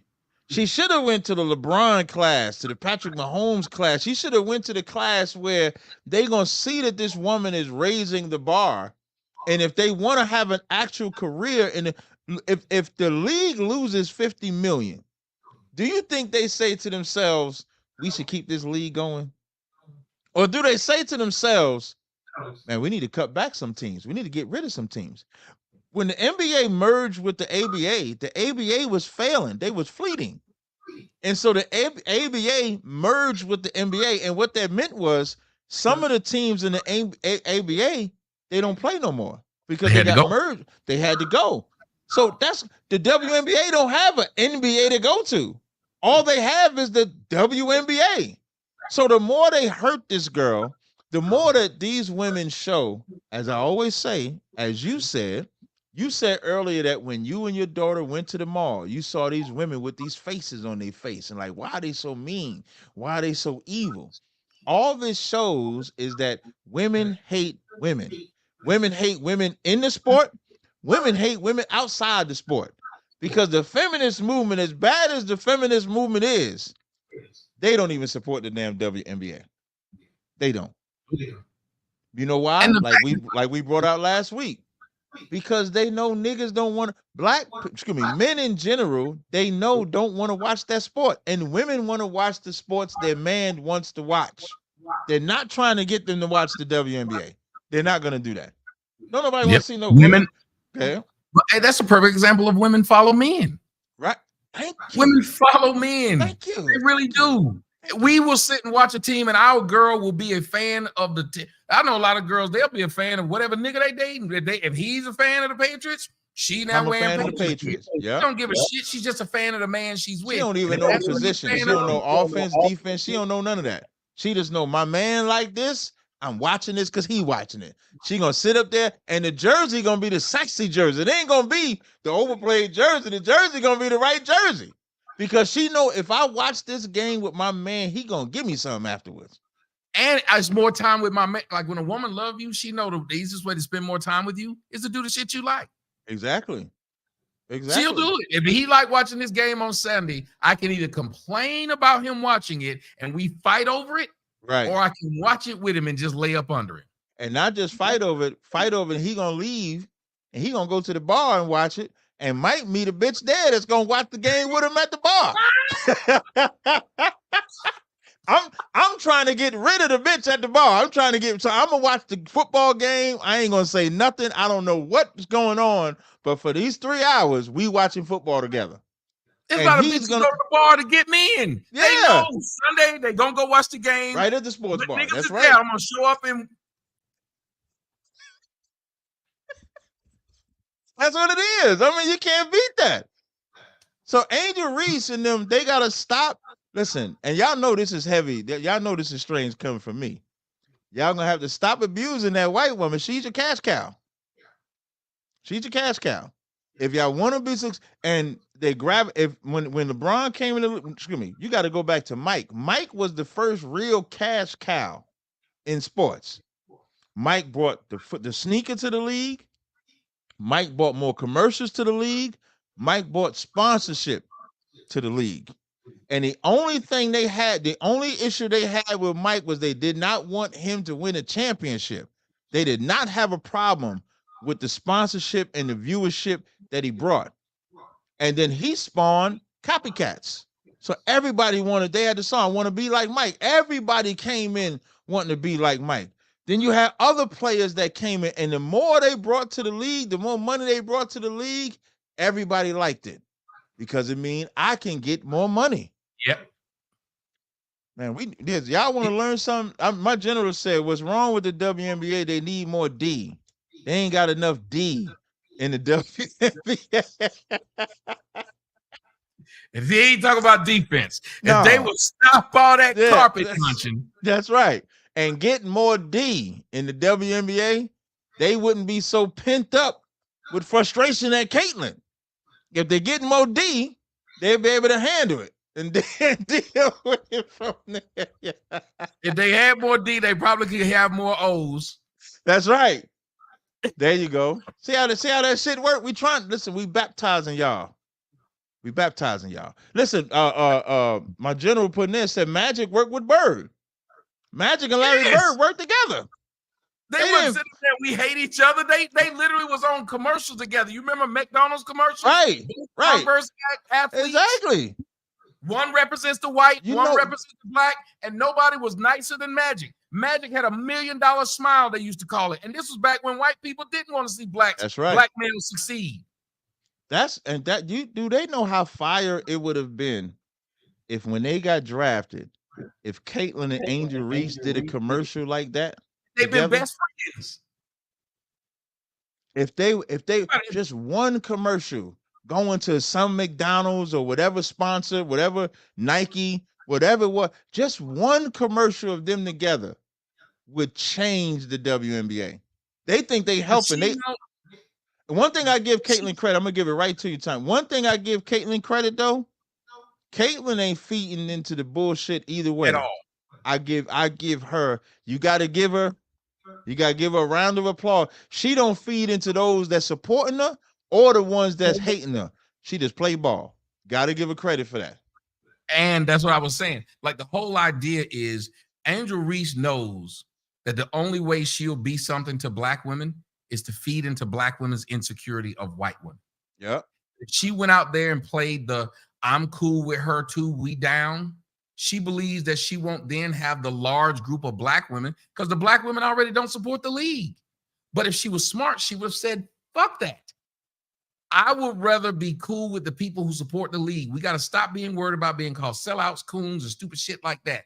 Why would you want to be the face of the angry black woman, the over-sexualized black woman? And then I even showed this girl, they showed these women going to games. They had this thing going around. And the first girl was this woman named something Kardashian. She's a mixed chick.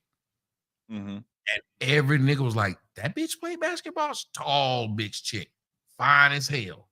And I said, you ever notice that this girl is heterosexual, biracial, which is already going to get the other girls out in her, not in her favor. Because I heard so many black girls before then talk about how colorism got people saying she fine. No, that girl fine. But they would never let her be pushed out into the front because of how she looks. You can't be that person. Colorism is really serious. And that's what I don't get, is that the women are cutting off their nose to spite their face. Y'all are losing this money because you got a bunch of white people who are only there to support that white girl, and that's true. Mm-hmm. But that's money that goes to all of y'all, not the white girl. It goes to every ticket they buy. Y'all get the money, not the white girl. That white girl got the same small contract that y'all got. Mm-hmm. Y'all get the money. When they had to put her in a private jet, guess what happened to all the teams? They all got one. No, that's what I'm saying. Like, that's what you're supposed. Man, you can't be. It's hard to say you're a sellout in sports when you're building the sport. The sport, like if you're in a business, I own a business. So in my business, I got to work with whites and Africans and Arabs and all different races. Am I a sellout because I'm working with this white guy to get my product? Hell no. So if you're in sports, you can't be a sellout. You can't. It's impossible. So with that said, yeah, that's what I'm about to say. With that said, Tommy put the link in the chat. So if y'all want to come in, we'll take a few callers. I mean, we'll keep talking until then, but if y'all want to come in, we'll take a few callers. I see Numbers Magazine has something you want to say, or if anybody got something to say, you want to come in on here and ask a question. We haven't taken callers in a long time. It'd be very interested to see. This is a dumbass. Yeah, I hope Numbers Magazine can come in here and explain what he just said. I just saw the comment that when you put the link in the chat, I just saw the comment of what you said of what he said. So, but they're just going to do exactly what they were doing when we first started, and I told you they were going to do it. They're going to try their best to just try to create some kind of tension. Right. Because whenever someone says bringing me down or bringing you down, I would love for them to be able to tell the because if you say I'm bringing somebody down, then what you got to do is tell me how the numbers went down when I came on. Well, that's what you need to be able to do. But you can't explain it. You just want to say it. So an individual is so insecure, i.e. Angel Reese. Angel Reese was so insecure that she went along with this one group of people that ain't helping. Wait. You do realize now, is this Numbers? It's Duke Pharaoh. Happy Father's Day, fellas, because I know y'all some good fathers. What's going on, brother? Let me just say something real fast before you speak, right? I Yeah. pay attention to this show. I listen to this show all the time. Right. I'm a great fan. I'm a fan of the TNT show. It's my job to watch the show, listen, and hear what was said in the beginning, how to tie it into the end, how I took what Tommy said to his father, tied it into the end. So earlier in the show, I made a point to say, bitch is not gender based. But usually when we call a man a bitch, it's because they did something feminine. And Tommy just called Numbers Angel Reese. And y'all don't realize Tommy is calling the dude a bitch. Oh shit! So This is Tommy Sotomayor. I just want to. Oh shit! Yeah, that's Tommy Tommy. fucking Sotomayor. Yeah, that's Tom. What? Yeah, that's Excuse me Tommy. for my language. What's up, Tommy? What's the deal? What's going on? Salute. Hey You man, didn't. salute. Hey, wait, hold on. Before you do that, you didn't know the show you was joining before you saw him. No, I just hit the link. Wait. So you just saw the So you just saw the link and just clicked it. That's all I ever do. I know the link. Shout out to Tommy Sotomayor. Hey, no Diddy, you a legend, my boy. That's all. Hey, give him his flowers, man. You a I legend. appreciate it. You a What legend. made you join though, bro? What made me join? I'm drunk. I just got me some pussy tonight for Father's Day, and I'm like, let me see if other niggas' fathers got some pussy. Tommy, tonight. what? Wait, Tommy. So the first caller we bring in, the first caller Tommy bring up in here. He drunk and just got him something. And he met Tommy though. He met Tommy, the legend. Tommy, this is a classic. I gotta make a clip. Tommy, I'm gonna make a clip out of this. I'm gonna make a clip out of this. Tommy sort of. Look.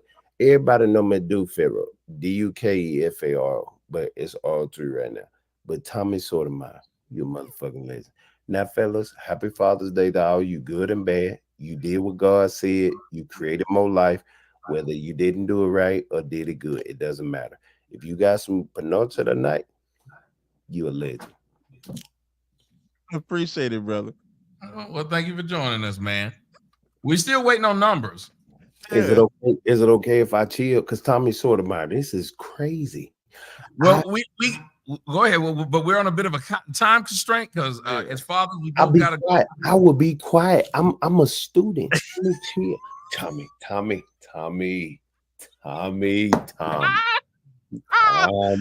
What's the name? It's all you, Tommy. This all you, Tommy. Right here. Brother sorry, man. I haven't did nothing wrong. We wait on numbers. Numbers, where you at? Yeah, look, he joined. Listen, you heard him, Tommy? He joining in on the show. He said, we waiting on numbers. Numbers, where you at? That's what he just said. Hey, I'm Sotomayor. Okay, I tell you what, brother. If you could just mute while we do the rest of the show. Can you do that? And Cap, there's a couple more brothers on here. We'll just bring them both on and see what happens. Yeah, you could. Yeah, definitely. I will go with Bando, Kev, and Saint. And remember, I put the link out there. If y'all go want to hit it, y'all can come up here. Go ahead. We'll start with Saint first, and then Kev. Go ahead, Saint. All right, Shalom, Captain Cesario. Shalom, Tommy. What's going on, panel? What's going on, brother? How you doing today? Man, blessed, brother. I just wanted to say concerning the topic, man. Unfortunately, the Black American woman has adopted misandrous tendencies, which is to hate the existence of men and boys, which is very heavily pushed in American society. So, like my wife, for example, had corrected this lady and told the lady, happy husband, happy life. And the lady, it just ruined the lady's day for my wife to say that, you know, like my mom and my aunties be mad at my wife because she okay with me having another rib. I mean, Captain, you know how the Israelites get down, you know, they just, you know how we get down, brother. You got a few ribs. So, you know, like, when it comes to the biological nature of men, right, a lot of women are not even really willing to sincerely learn how we work biologically. And to be quite frank and honest, a lot of women are offended in the biological makeup of men. So I didn't want to be too long. I'm gonna park my car right there, and I appreciate you brothers for letting me on. No problem, brother, at all. I don't know if listen, Saint, I'm trying to get a real cage, bro. You know, I'm trying to get the whole cage. I'm trying to get the real cage. It's lawful. What's that like? And 10? you know what, Is that Tommy? like 10 on how many ribs on each side? That's like 10. Hey, bump it. I'm getting a rib cage with Tommy too. We both get 2 orders of rib cages. Can we get that order, please? I mean, even when you look outside even when you look outside of the scriptures, right, brother, according to biology, that's just the biological nature of men. By nature, we have many wives. You don't get 7+ billion people on earth living monogamously. So a lot of times people just hate you for the biological makeup of who you are. Could you imagine if the world hated women for just their biological makeup in general? Like, men don't get any credit for living monogamously, you know, and a lot of men do it to please women because it's in our nature to procreate. So I used to be on the West Coast with my ex-wife, right, Captain, and I would wonder why when her friends came around and I knew that they wasn't with men, right, that I couldn't stop looking at them, or I had to fight nature not to shoot my shot. And all this time, this is our biological makeup. So a lot of women are not humble enough to actually learn how men work and operate, and they hate our existence, you know. I gotta ask you, Cap, to elaborate on what he just said. And I'm telling you, we still got to do that show. You got to do it just for my audience to be able to hear, because I don't know. But have you experienced what he said he experienced, where other people will just see how you living, not that you living bad or you ruining anybody's life, and have a problem with it, and sometimes try to even interject with one of your wives and say, "Girl, how you do that?" Yeah, yeah. I actually closed off from a social media perspective. I closed off like access to my personal life as much, because when I became popular, it's almost like the more popular I got, the more venom would come with it. So you would have people inbox like, you dealing with that? You staying with him? How you doing this? How you doing that? So yes, you can. You go through that. Like, that's a life. Listen, that cat Polite. You know Polite, right? I'm pretty sure you know the Yeah. guy Polite. He's in jail for R word and an underage girl, by the way, right? When me and him was going at it, there's a video where we're on the street and I tell him cross the line because he was talking shit and he didn't want to cross the line. He go and find one of my exes and did a whole show with her where they called me an alcoholic, they called me a child molester, they called me a woman beater, I was a deadbeat, and the whole 9 yards. That woman said, I have a daughter that has Down syndrome. That woman said that my daughter can't come to my school, can't come to the events and stuff that I do within my organization. So I went through it like firsthand, like what he's talking about. You know what I'm saying? So yeah, and it's sad that people have to resort to that level. If we challenge it man to man, nobody. Well, I don't know how that feels because nobody's ever actually one up me in that challenge. So maybe I would have to feel that to know if I would want to resort to talk about somebody's family. But I've never thought that if you one up somebody that now I got to talk about their family. It's a debate, y'all. It's a battle. It's not real life. I'm not coming at your check. I'm not trying to take a check, your job, or no shit like that. It's a battle on the subject. But you got lunatics out there, and something about knowing that you have other women and you bold enough to say that you have other women, I think it breeds jealousy. When a man can say, I have 4 wives, I have 7 wives or 6 wives, the men around you that hate you, it's because they can't do what you doing. It's almost like a cat. Cap, if you notice this, you can brag to your homeboys about cheating on your women. Yeah. Yeah. How is it I can brag about doing it behind their back? But if I brag about I don't have to do it behind their back, they gonna hate on that. They gonna try to bring that up. You know why? Because the hiding shit is what we all doing. Because it's like we all afraid of our woman. Now you got the balls to not be afraid of your woman and stand up to her. And I can't. I gotta keep lying to my woman. So I was out with the fellas. I was drunk, pouring beer on my side. I had a partner of mine. If he cheated, he would just pour the beer on himself and say, I got too drunk. I got too drunk. I got too drunk. That's what he would do. So that's what they would do to hide it. It's almost like you let a brother be too successful, Tommy. A brother be too successful, get hate from other brothers. So look at me. Exactly. I said the shit niggas say in barbershops. I said the shit you're supposed to say quiet out loud.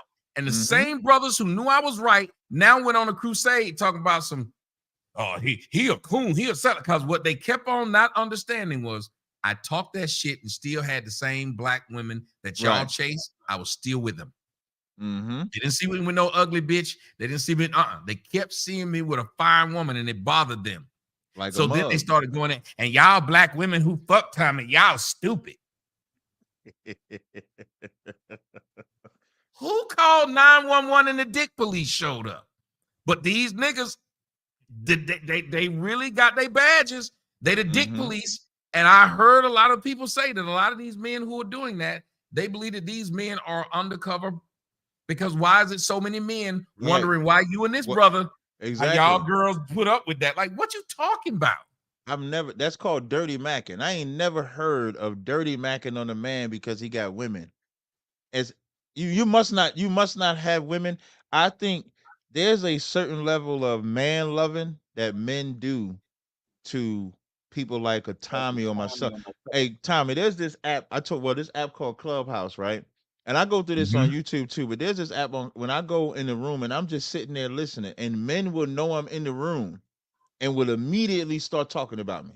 Immediately want to engage and shit like that. And it's homosexual. It's like homoerotic, whatever got homo in it. That's what it is. It's like they love you like a woman should love a man, but they're a man and they can't just come out, of course, and say I love you like that because then they're gonna be gay. So they gotta fight you. Because what did a black woman do? She fights you when she loves you. So now they acting like an angry black woman with that. Like, that's insane to me. You know what I mean? Back to what you said, bitches, bitches unisex. I told you it's unisex. I'm gonna get to the other brother in a minute, but we got numbers. He came back. I saw it. Numbers. What's up? The end gave it away. So what's up, numbers? What's good? What's good? I don't know. We want to hear from you. Yeah, we want to hear from you. I was listening in. Oh shit! First off, what's up, Tommy? Tommy, a legend, man. I've been rocking with Tommy for like years on here, but he be just saying some wild stuff. You know what I mean? You said I bring the show down. How you gonna come up in here trying to kiss ass? And then say you wait in the chat. You say Tommy bringing my numbers down. Now you want to lie? Yes, you did. I say bringing the brand down. Come on, be accurate. You supposed to be accurate. Brand, no problem. Brand numbers, same shit. It's a different. But then you come in here saying, "Yeah, I've been rocking with Tommy for years." I'm confused. Well, I can help unconfuse you. When I say rocking with, I mean, this is YouTube, so he's been on my timeline for years, and it's funny, it's entertaining, it's funny, but it's like it's inaccurate, it's hateful. He sound hurt. You know what I'm saying? Well, hold on, stop. Let's deal with each one you just said. What was inaccurate? The body bag session. The body bag session. Well, the inaccurate. Yeah, this is the body bag session. The inaccurate part would be like acting like black women are a monolith, like they all the same, like you know what I mean, and speaking on them like that. Like, show some accuracy. Hold on. When you say the words, I gotta help you out. When you say it, and you said quote, you specifically, like when you told him. Yeah. You said inaccuracy. In order to say that I said something that was inaccurate, you'd have to show me what I said and then show me what was accurate. That you'd have to show me what the accurate version of it. You cannot just say, once you start going by what you just said, you make it seem like, no, I didn't say this. So I can't be inaccurate if you took something I said and then formulated your own opinion of it. If you said 5 + 5 is 9, I didn't formulate my own opinion. I know that 5 + 5 is 10, and I can show you how you're inaccurate. Even if I wanted to break it down as short as get an abacus and give you 5 and then put 5 more over there. That's how I can show you that you're inaccurate. I ain't even got through my piece yet. That's called, what you're doing right now is a filibuster, and you're giving. No, it isn't. Salad. I'm saying I need you to do that. You shouldn't have to take that. All he's asking you to do is bring up the stats. Wait, hold on, brother. You can get it. But all he asking you to do is to bring up the stats with the statement. Like, you making a statement, but where are the stats to back up your statement? Okay. Am I going to speak like uninterrupted? Yes, go ahead. Tell them how I'm in. What I said that was inaccurate. What I said, not what you thought. Okay, thank you. When you say black women, you're speaking of them like they're a monolith and like they're all the same. And that is inaccurate. How simple is that? Give me what I said about black women. What I mean, I can go for which one from today's episode? That's what I said. Give me one. If I've done so many, give me one. I'll give you one. I think how they're all angry or they're all hateful. Like, I never said they were all angry. I never said they were all hateful. All right. We playing, but you know what you represent, and No, so I'm wait a saying, minute. Hello, sir. bro, How come stop you say cutting me we off. Let playing? me spit for a second. Y'all been No, on here for because an you hour. still don't say words like we playing. Y'all been on here for an Talk hour to and me like an 32 adult. I minutes. didn't talk Let to me you get, like that. let me get at Don't least say 30 we playing, seconds. because I'm not playing. I mean, can I get 30 seconds without you speaking? Yes, And without you. Here, do me a favor. oh, I y'all haven't wildin'. tried to put what you say in a way. All right, Don't that's do what's it up. to me. That's what's I'm up. not playing. This is who I am. I So know. don't add those things to what I say. All right. Well, when I said Just playing, that's speak on what I playing. say. Yeah, I did. And so what I was saying is, with you speaking like that, having Cap next to you, I feel like it brings the brand down. You know what I'm saying? Because Cap, I rock with him over on Sonetta. You know what I mean? I be beating up Hebrews all the time. And so, like, to see him in this vein is just wow, because I know what you really stand for. And he be going hard on Africans, and you go hard on black women. So y'all two together is like an odd couple. Like, it's just, it's Sound entertaining. like you envious. Bro, you said hit the link. I hit the link and told you what I No, thought. and I listened to you, and it just sounds like you envious. You think envious of what? Beating up black Because women and okay, hating Africans because you you think said they're so. not in the 12 You tribes? said Y'all that you. wow. Here's what you said. You said that he's bringing the brand down, but I listened to you say you've been watching Tommy for a while, and you watching us, and that now we're an odd couple. We can't be that odd. We've been together since March, maybe before March. It could have been February. Have you seen this? If you're gonna talk about Tommy saying black women allow, I said the same shit. We just didn't say all. We just say black women. Right, If we right. say, can we say black men are animals? I mean, that'd be a wild statement. I'm And I would asking a probably, question. I Can I would say, say nah. I so? say you shouldn't. Why can't can I say white men put drugs in the black community?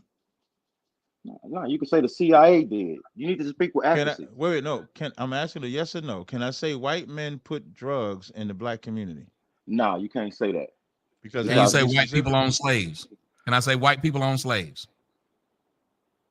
I mean, that's what I'm saying. Y'all speaking like so I'm surface. asking you, can't see what you're doing. I just asked you, I can got I a quick say question for numbers. white Yeah, people? he tried to get me to do a yes or no. This ain't no yes or So no. then you won't do it. I'm Okay, saying so speak here's my accurate. point. We speak in general all the time. People speak in general all the time. That is all the statement is. Anybody with any common sense knows that if a person's speaking in general, they're not saying all. Just like when you say black women got big asses. Not all black women got it, but I ain't never heard nobody say, you can't generalize black women like that. When you sit up there and say black women are intelligent, nobody jumps in and say, I know some dumb black bitches. It's stupid that y'all accept general statements that make you feel good. When they say black men got big penises, no black man steps up and say, I don't. That's a lie. You can't generalize us. Right. That's Hey, my point. in the Webster's So if you dictionary. understand what a generalization is, you wouldn't stick on it. People who stick on a generalization and keep on trying to tell a person mean all, and that's why when you said what you said. See, when he said you were envious, you didn't like to hear it. And yet when you tried to say I was hurt, you think I'm gonna want to hear that shit? Maybe we should stop talking to each other that way, Right. especially if you don't know. No, I didn't say I didn't want to hear it. Hey, He's allowed to say what he let wants me to say. just read this definition of what Tommy was saying. This is in the Webster's dictionary. Generally speaking, idiom.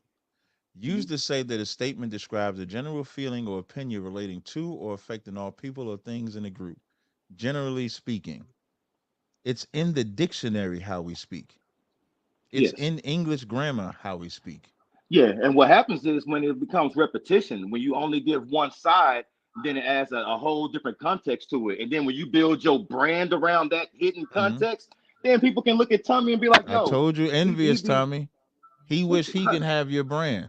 what do you what but you don't even know me like that to even say that. He's So mad it, at it your You really didn't know brand. shows me like that to say any of the things you Yeah. said. No, yeah, wait. You can't speak like damn, that. I got years. You can't I got speak years like and that when years of you've him been speaking doing like that. that. You've Okay. been listen, how are I you like getting you so more, Tommy. emotional? Hey, Let's get why on are you cap. so emotional when we say things about you, but when you say things about us, we just have the conversation? Nah, far from emotional. Y'all be over talking me, Look at so I how you talk louder. acting. Let me turn my camera on. You think I'm looking wild? Hold on. No, I'm in the crib. I'm chilling. What's up? Big KMT. You know what I mean? I ain't got no issues. What I'm saying is, my buddy over here, Mr. Tommy, has built a whole brand on some black women hatred stuff. So seeing you sitting next to him is Mhm. wild, and I called it a odd couple, but So it's let me ask you. entertaining. Let me So ask you a it so question. so if I call something wild, that means I'm envious. Think of what you're saying. You're like grab that same dictionary and show me where you can make that I make want to sense. ask you one. And Well, that's just for one him. question, Tommy. I gotta One ask Okay, you question. one thing. okay. He Let said, me get like 20 seconds. please Let let me me get ask you 20 something, seconds. sir. Let me ask you All something. right, You said if I say wow, filibuster. does that mean I'm envious? So what have I said then that means I'm hateful? We just went over that, but I want to play your No, games. we I want to didn't. speak to Cap now. We No, did. we I gave didn't. you like You didn't You tell them didn't. You didn't anything show. I That's said right. that was hateful. You didn't right. tell them one line I said that was Yeah, hateful. I'm not. I don't have your transcribed statements for me to read back to you if that's what you're asking for. So are But you what I'm telling you, generalizing? So are you generalizing, Tommy? am I generalizing, Tommy? Yeah. I wouldn't say that. I know he's built the brand on What that. if you Like if you don't have it be nothing, his if you don't title. have nothing specific, then you are generalizing. You're using the same idiom that you said we can't use. Okay. Well, this is how you know And it's not generalized. that wait, but I need to ask you a question though. You say how you said Tommy Y'all built the wild. brand. You see how you said Tommy built this brand off of black women, right? You said you watch us on Sinetta, right? I think I seen Tommy on there like years Right. No, ago. It's but been you a watch while. him. So you watch me on Sinetta, right? Yeah. So you're familiar with ISUBK, right? Yeah, I rock with him. I rock What with do him. they say? What do they say our reputation is in regards to black women? Is it like Tommy's or is it something different? I would say it's a little different. You hide it. You hide it on Sinetta, but on here you let it No, loose. no, no, no, So no, no, no. I'm gonna ask you the question again. I just answered it. Are you telling me on Sinetta's channel, Jabari and Sinetta does not play when my general calls the black woman a bitch and say this is what ISUBK is about? Are you saying that? You gonna let me answer, or you gonna cut me off right I'm when I start asking you a talking? question. Okay. The difference is you keep it. You go for males and females. He goes strictly females. You hate Africans because for whatever reason, We're but not talking he about only. Africans right now. We talk about black women. Well, I'm talking. Well, I'm saying what I'm saying. That was my answer. I'm saying you hit Asked the you what males. is ISUPK's perception when it comes to dealing with black women. That was very simple. You can Right. say it's graceful, you can say it's loving, but what he asked you, what is their perception? I answered that first thing I said. I answered No, that, and you then said him. who is him? Me, you You said talking me. to I'm Cap. asking I'm right. talking I'm to You Cap. asking I'm hide it. talking. You said you I'm asking hide you it. about I ISUPK's reputation. ISUPK, their reputation for black women is harsh as hell. It's a little more hidden because you also harsh on black men. Now, Tommy goes on one way, and it's entertaining though. So it's like Rush Limbaugh. It's like this shit's offensive, but it's funny. You know what I'm saying? So you know what I mean? I wouldn't. That's all I'm saying. I mean, I think I'm being So it clear as sounds like hell. you're saying, so here's what I'm gonna tell you. So it sounds like you're saying we got the same reputation, but you think I talk about black men, so it's okay if I talk about black women. But No, what no, I wanna wait I one got second. bars for you too. That's inaccurate. That's more inaccuracies. Now bars for you You too, just because got you finished saying I talk about both sides. I talk about black men too. Didn't you just say that? yes, So that's everybody why heard you me say trying. it. So that's why you trying to make me be lesser than Tommy. No, no, no, no, You no. said That's it's not not what the I'm saying. same because I'm both sides. Listen, Well, let me explain. listening isn't I art. can I just explain. heard you say. I just heard you say no. It's He just different saying anything. because y'all hide it because you talk about men too, and Tommy only talks about women. That's what you just said. I'm saying, but what part is confusing you? Nothing is you confused. I'm not confused. You I just repeating said my based. statement. Right, I'm repeating your. You see this shit, Tommy? So I'm Y'all repeating wow. your statement to show you because remember your argument is that we don't match. That's your argument. It's not a But okay. his Let's opinion, his view of y'all black just talk, women. talk, talk. We should put a His, clock up because y'all just talk back and forth. I no, can I'm trying to I say help. I'm like three trying to help words you and out. y'all jump Remember, in. you said he's bringing the brand down, and you Yeah, said we don't match. His yeah. opinion and views of black women is our opinion and views of black women. They And that wild. brings the brand down because we know how he rock. So now that we like, damn, that's what you really be on. That's. I mean, you kind of explaining why it's bringing the brand down Okay, so because we now we didn't. at a point. Got you. So now because I'm now talking according to you, because I'm talking like Tommy, that's bringing my brand down. So now I need you to show me where my brand is down. That's all I'm asking. Okay, well, that's an opinion. I'm not doing the Whose analytics on opinion? your page. Whose Andrew, opinion? Big KMT, the Numbers Magazine. Me, the person you talking to. Who else opinion is gonna be? My neighbor, it's my opinion, brother. But let me rock for a second. Like I said, y'all been on for like an hour. You can give a brother like 2 minutes to rock real quick. So this is what I'm really saying. I'm saying that Mr. Sotomayor, his brand has been built on like a whole bunch of like just wild ass statements. It's entertaining though, so don't think I'm dissing. It's not a diss. It's like it's dark humor. It's dark, super dark humor. And I'm saying, so seeing Captain sit next to you and y'all kind of go back and forth and trade it lets me see a different side of him. Because usually he's in a debate ring, he's showing discipline. He really, he bringing up scripture. He doing something different. So this him like after hours. This how he rock. You know what I'm saying?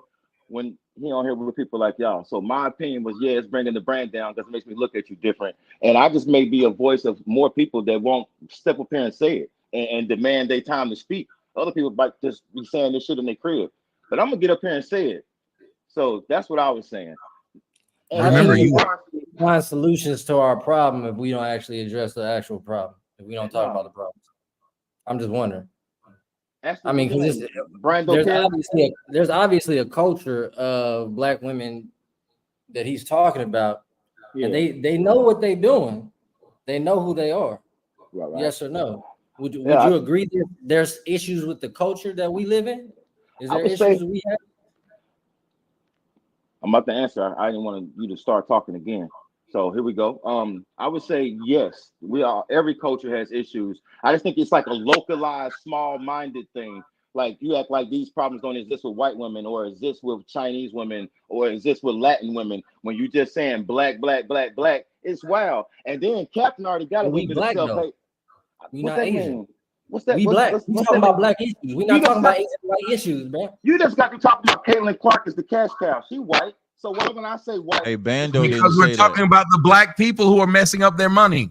No, I'm saying what I'm saying though. I'm not. I look at everybody as everybody. I don't just talk. So you're saying the black woman is not messing up their money by letting her help the brand? Is that a smart business move or a bad business move? No, I'm from Indiana. So is it a smart business move or bad? I'm from Indiana. I didn't ask you where you was from. Yeah, what is wrong with it? Hey, I didn't ask you. No, I'm asking you a question. He asked a simple question. Is it a smart? Y'all shouldn't be leading with "I'm from." No, he asked, "Is it a smart business move or not?" Yeah, is it a smart? I don't agree with what. I don't think what you're saying is accurate.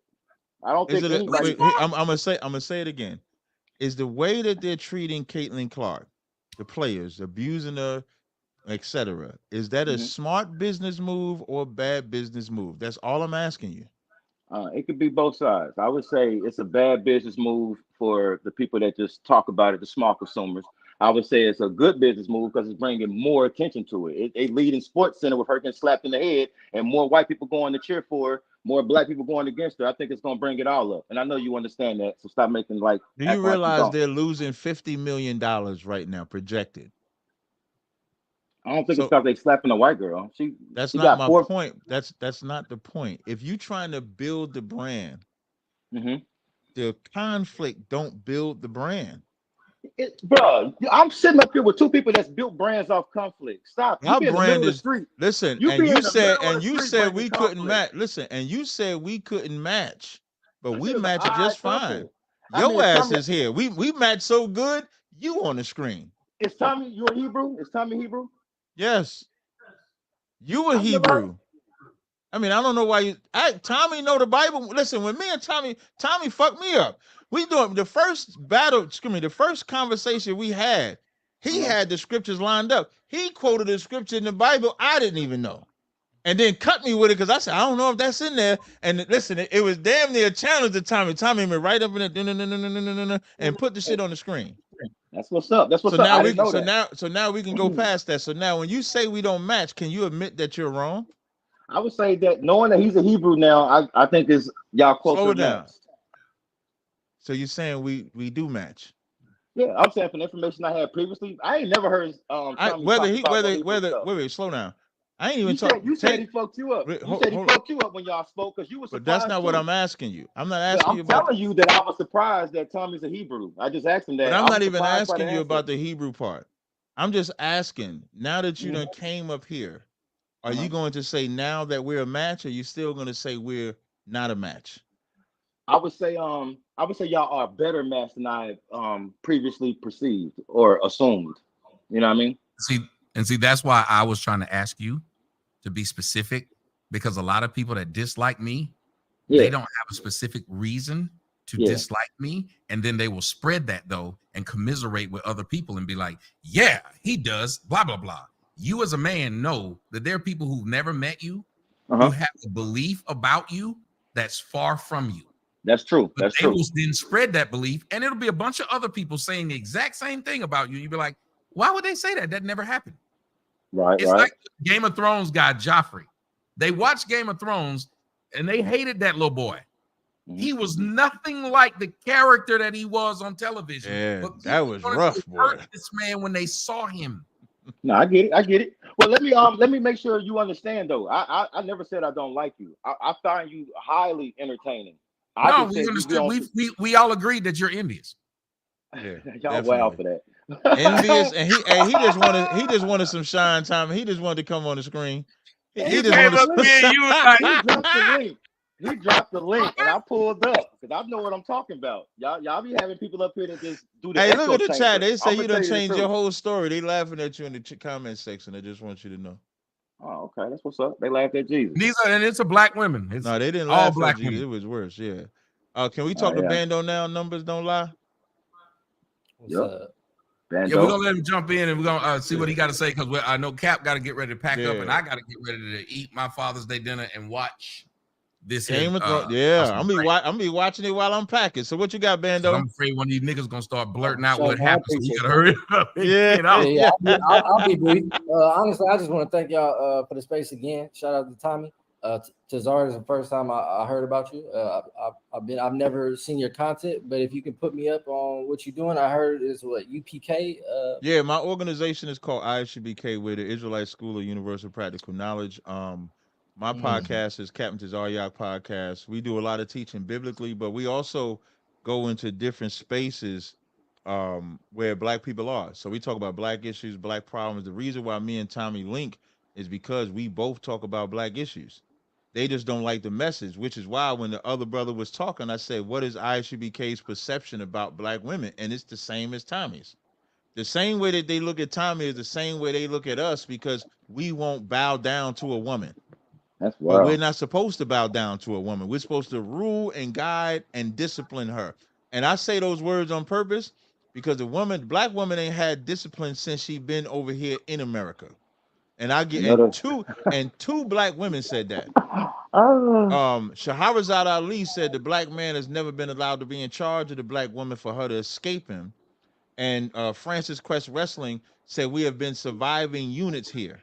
What does she need to be liberated from?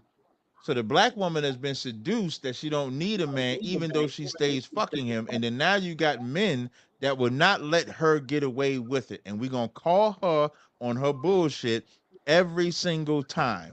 Period. Yeah, that's he's it. Generalizing, Bando. He's generalizing. But it's and then let me tell you something else, Bando. Wait, before you do that, no accountability, really. But I'm gonna tell you, there's the single mother. You probably had a male role model. Numbers don't lie. Did not have a male role model because he too effeminate. We just got finished. We just got finished using the Webster's dictionary about making general. Yeah, we just got finished showing we speak generally. If I say black people eat chicken, do I have to say 76.125% of black people eat chicken? Fuck no. I could say black people eat chicken. If it apply, it apply. If it don't, it don't. He act like he the Black woman we talking about. That's how he act. You say he's sitting there moving his mannerisms, all of his mannerisms. I gotta hear him say it again. Numbers, what'd you say that was? I said that's terrible. Hey, you know that's what women say. Like all his mannerisms is from a woman leading and giving him instruction. He need a man to give him instruction.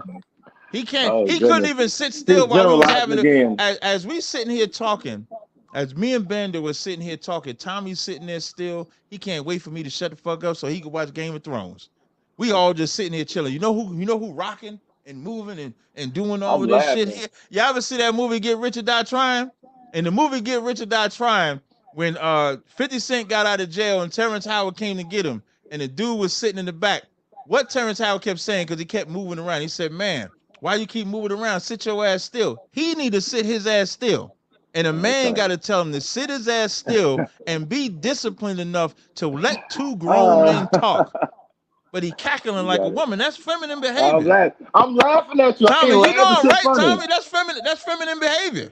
So all right, I'm done. I ain't gonna say nothing. I ain't gonna say nothing. Hold on, no numbers. What'd you say that was? No, I said y'all wow. No, what'd you say before? What'd you say before? I say y'all are wild, generalizing odd couples that is entertaining. So you said that's terrible, and I like it. But listen, see, you keep using this word to be a battle by saying y'all generalizing, and you're gonna die on that hill, even after that hill had been explained. It's accurate. Go ahead. No, hold on. But you don't say, if the people have agreed at that moment, I am generalizing. I don't mean all. You cannot keep using that to fight them. They have agreed to that. That's like arguing with a dude who says to you, if he says, if you leave $5 down here, I'm gonna take it. Well, you a thief. He said, yes, I will steal. Once he says that, you can't keep on leaving $5 talking about this nigga's a thief. He has established that. At that point, either you stop leaving $5 or you want him to have the $5. There's only way around it. If your girl tell you, yes, I'm a hoe and I'm gonna fuck around, will you stay with her and keep arguing with her, hoeing and fucking around? No. Point. So what we're saying is we have explained, we generalize, but we don't mean all. If you keep using that as a point of contention, you're the guy with the whore who keeps using her whore as a point of contention. Nah, it was actually a good one-liner. It was a good one-liner, so good that you just gave a rant about it. So, like, I think I'm doing well. Man, at the end of the day, what is he responding to?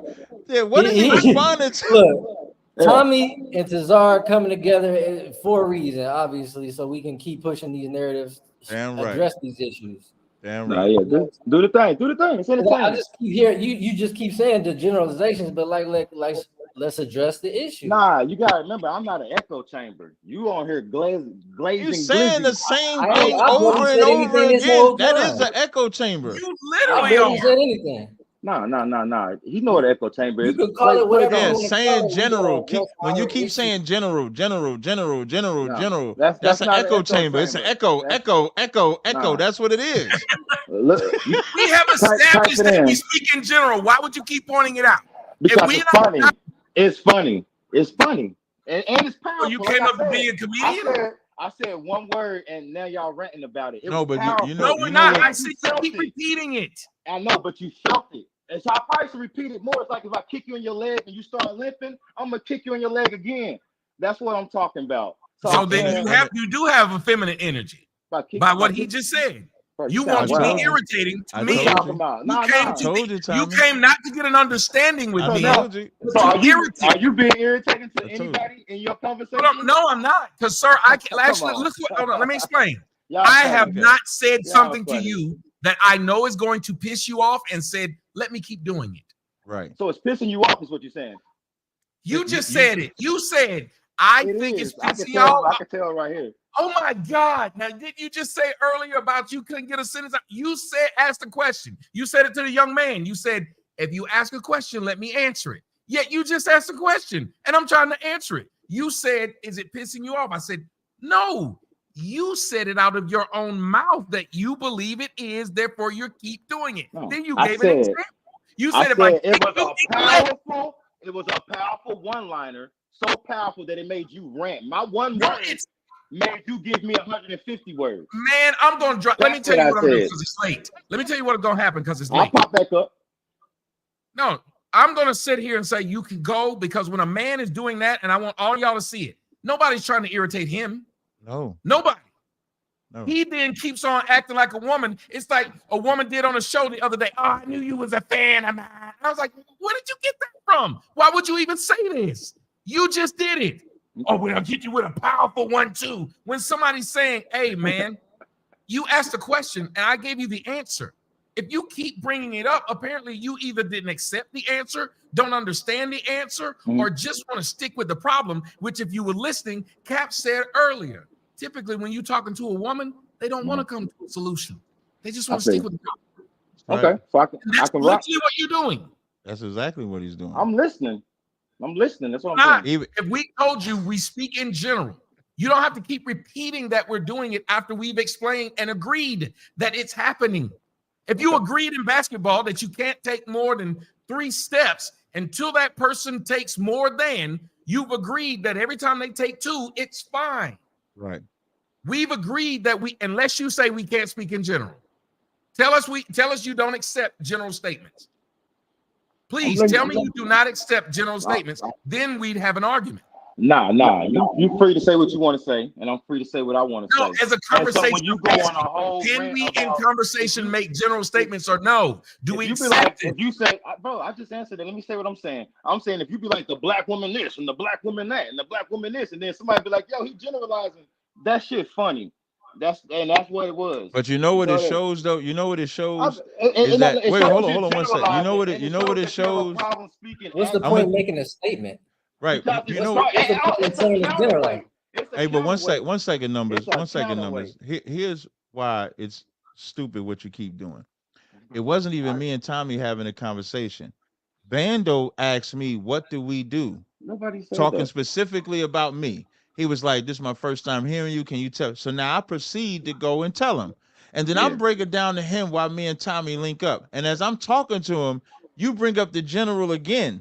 It shows me that you don't have no talking points. You're that little girl in that analogy I gave that just whines in front of the problem, hoping somebody can come and save them. Your mannerisms, when you're doing all this rocking back and forth, women sit there with all that feminine rocking back and forth. They can't sit still while they talking to her. My daddy didn't do that shit, and that's why I don't do it. If you talk like if you was a man, you would have come up with a better talking point once we said and got past the general statement. You could have added something else. I disagree with the black woman because black women I know are like this. Now you're adding to the conversation. You're not doing the whole general. When you stop and just keep it at general and you don't have nothing else to come behind that, you're a child. You're just a prop that we made fun of at your own behest because you said we was bad for the brand. That's you so inaccurate, but it's cool.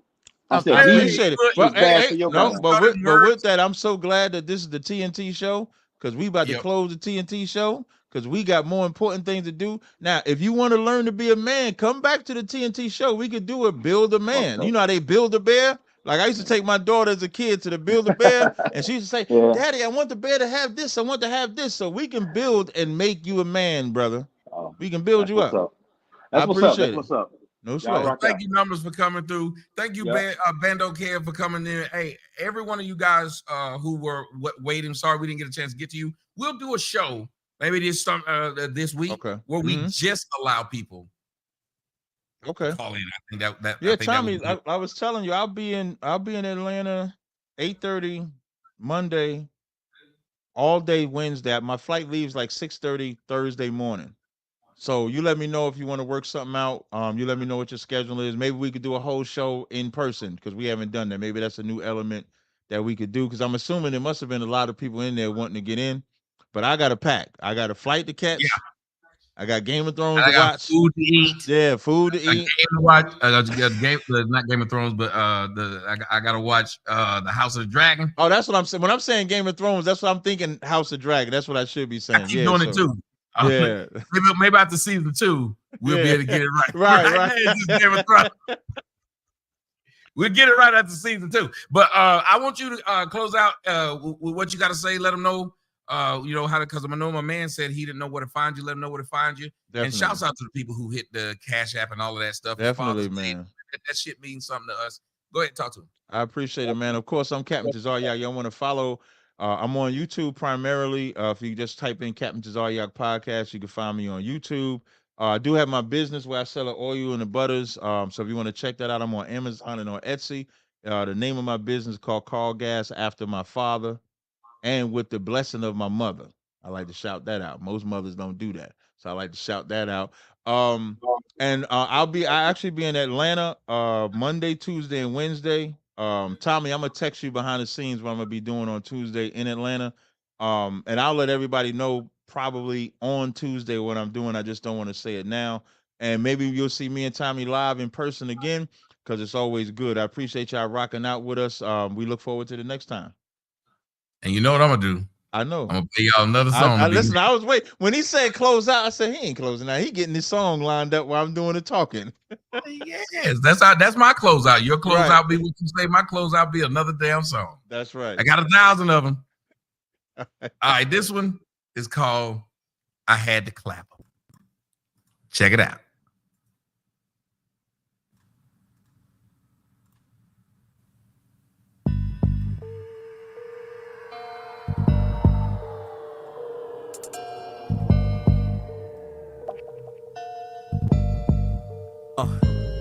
This for you niggas on the streets doing all of that yapping. You about to find yourself missing feds, wondering what happened. I had to clap 'em.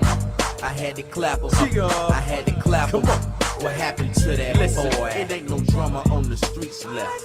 Ain't no drama that's as ignorant as riding 85 with no seatbelt. Keep on talking and feel where he felt. Because the drama gon' find you niggas walking by you like me stealth. But I'ma see you when I see you, when I see you. This chrome folk fever make you atheist believers. Niggas thinking they can see me, but I ain't gon' let them. I just sit back, relax, and I'ma let the fofo get them. I won't sweat them like a workout tape from Billy Blanks. But I'm here to let you punk niggas know that your shit stink. If you don't think niggas from the Ville is trill, then you really don't know how real we is. Yeah, fuck around and get stomped. Niggas thinking I'm asking Coochie the way you got pumped. Don't get jumped by a bunch of niggas you don't know. That's what you get for talking shit about niggas you don't know. This for you niggas on the streets doing all of that yapping. You about to find yourself missing feds, wondering what happened. I had to clap 'em. I had to clap 'em. I had to clap 'em. What happened to that boy? This for you niggas on the streets doing all of that yapping. You about to find yourself missing feds, wondering what happened. I had to clap 'em. I had to clap 'em. I had to clap 'em. What happened to that boy? You niggas ain't ready for drama, but I'm about to bring the noise. You bringing your boys, but I'm about to bring the toys. With more clips than that nigga for real in VA. Better watch your mouth, nigga, for real, cause we spray. Nowadays, niggas be thinking that shit all sweet. Behind they back, nigga been fucking they bitch all week. Ain't that right, P? See most of them niggas you with, they be laughing cause they know your boy done fucked your bitch. But me, I found out on the back end. But I ain't cracking, I'm just letting you know the deal. While you doing all that jaw jacking, my first reaction was, dawg, them niggas wild as fuck. I can't believe we ever let them niggas ride with us. But what's done is done, what's finished is finished. All I gotta say now is, nigga, mind your business. And to that other nigga, I wasn't even naming you, dog. But now I see the fucking laming you, dog. So fuck you. This for you niggas on the street doing all of that yapping. You about to find yourself missing feds, wondering what happened. I had to clap 'em. I had to clap 'em. I had to clap 'em. What happened to that boy? This for you niggas on the streets doing all of that yapping. You about to find yourself missing feds, wondering what happened. I had to clap 'em. I had to clap 'em. I had to clap 'em. What happened to that boy? I had to clap a nigga for talking that bullshit. I had to clap a nigga and empty the full clip. I had to clap a nigga like a standing ovation. I had to clap him and send him on a long vacation. See, niggas fail to understand they getting clapped for a reason. So I'm always explaining shit to them while they sitting there bleeding. Ain't no believing in the afterlife, cause afterlife, I guarantee you he ain't gonna come back like Christ. Nope. So if you're ready for drama, boy, I'ma bring it to ya. And have the choir at Salem Baptist come sing it to ya. Asking Lord Jesus why he do it. But when I come around, they quiet and clueless. Niggas try to dodge these bullets, but they ain't jacked in. Got me putting bullet holes in they made back then, so niggas may stack ends. But me, I'm trying to stack my bricks to the ceiling, break up the rock, hit up the block, and try to make me a killer. This for you niggas on the streets doing all of that yapping. You about to find yourself missing feds, wondering what happened. I had to clap 'em. I had to clap 'em. I had to clap 'em. What happened to that boy? This for you niggas on the streets doing all of that yapping. You about to find yourself missing feds, wondering what happened. I had to clap 'em. I had to clap 'em. I had to clap 'em. What happened to that boy?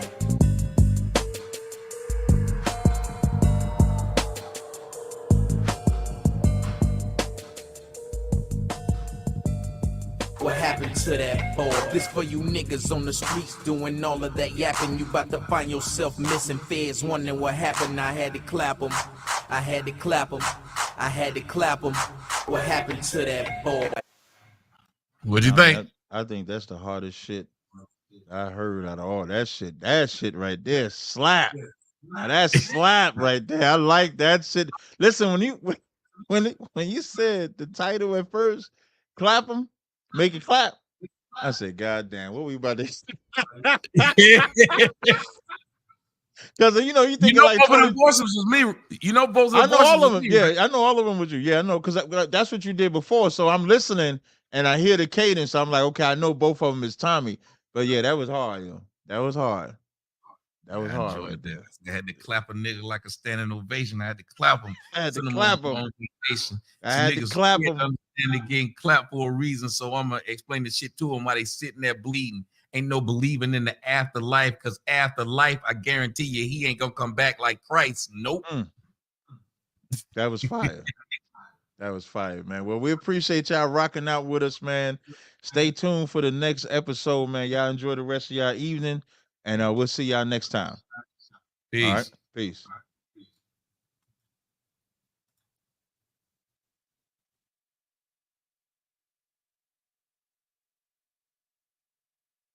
All right, y'all. I mean, we appreciate y'all rocking with us, man. As always, man, make sure y'all subscribe to all the platforms. I'm using my Rumble.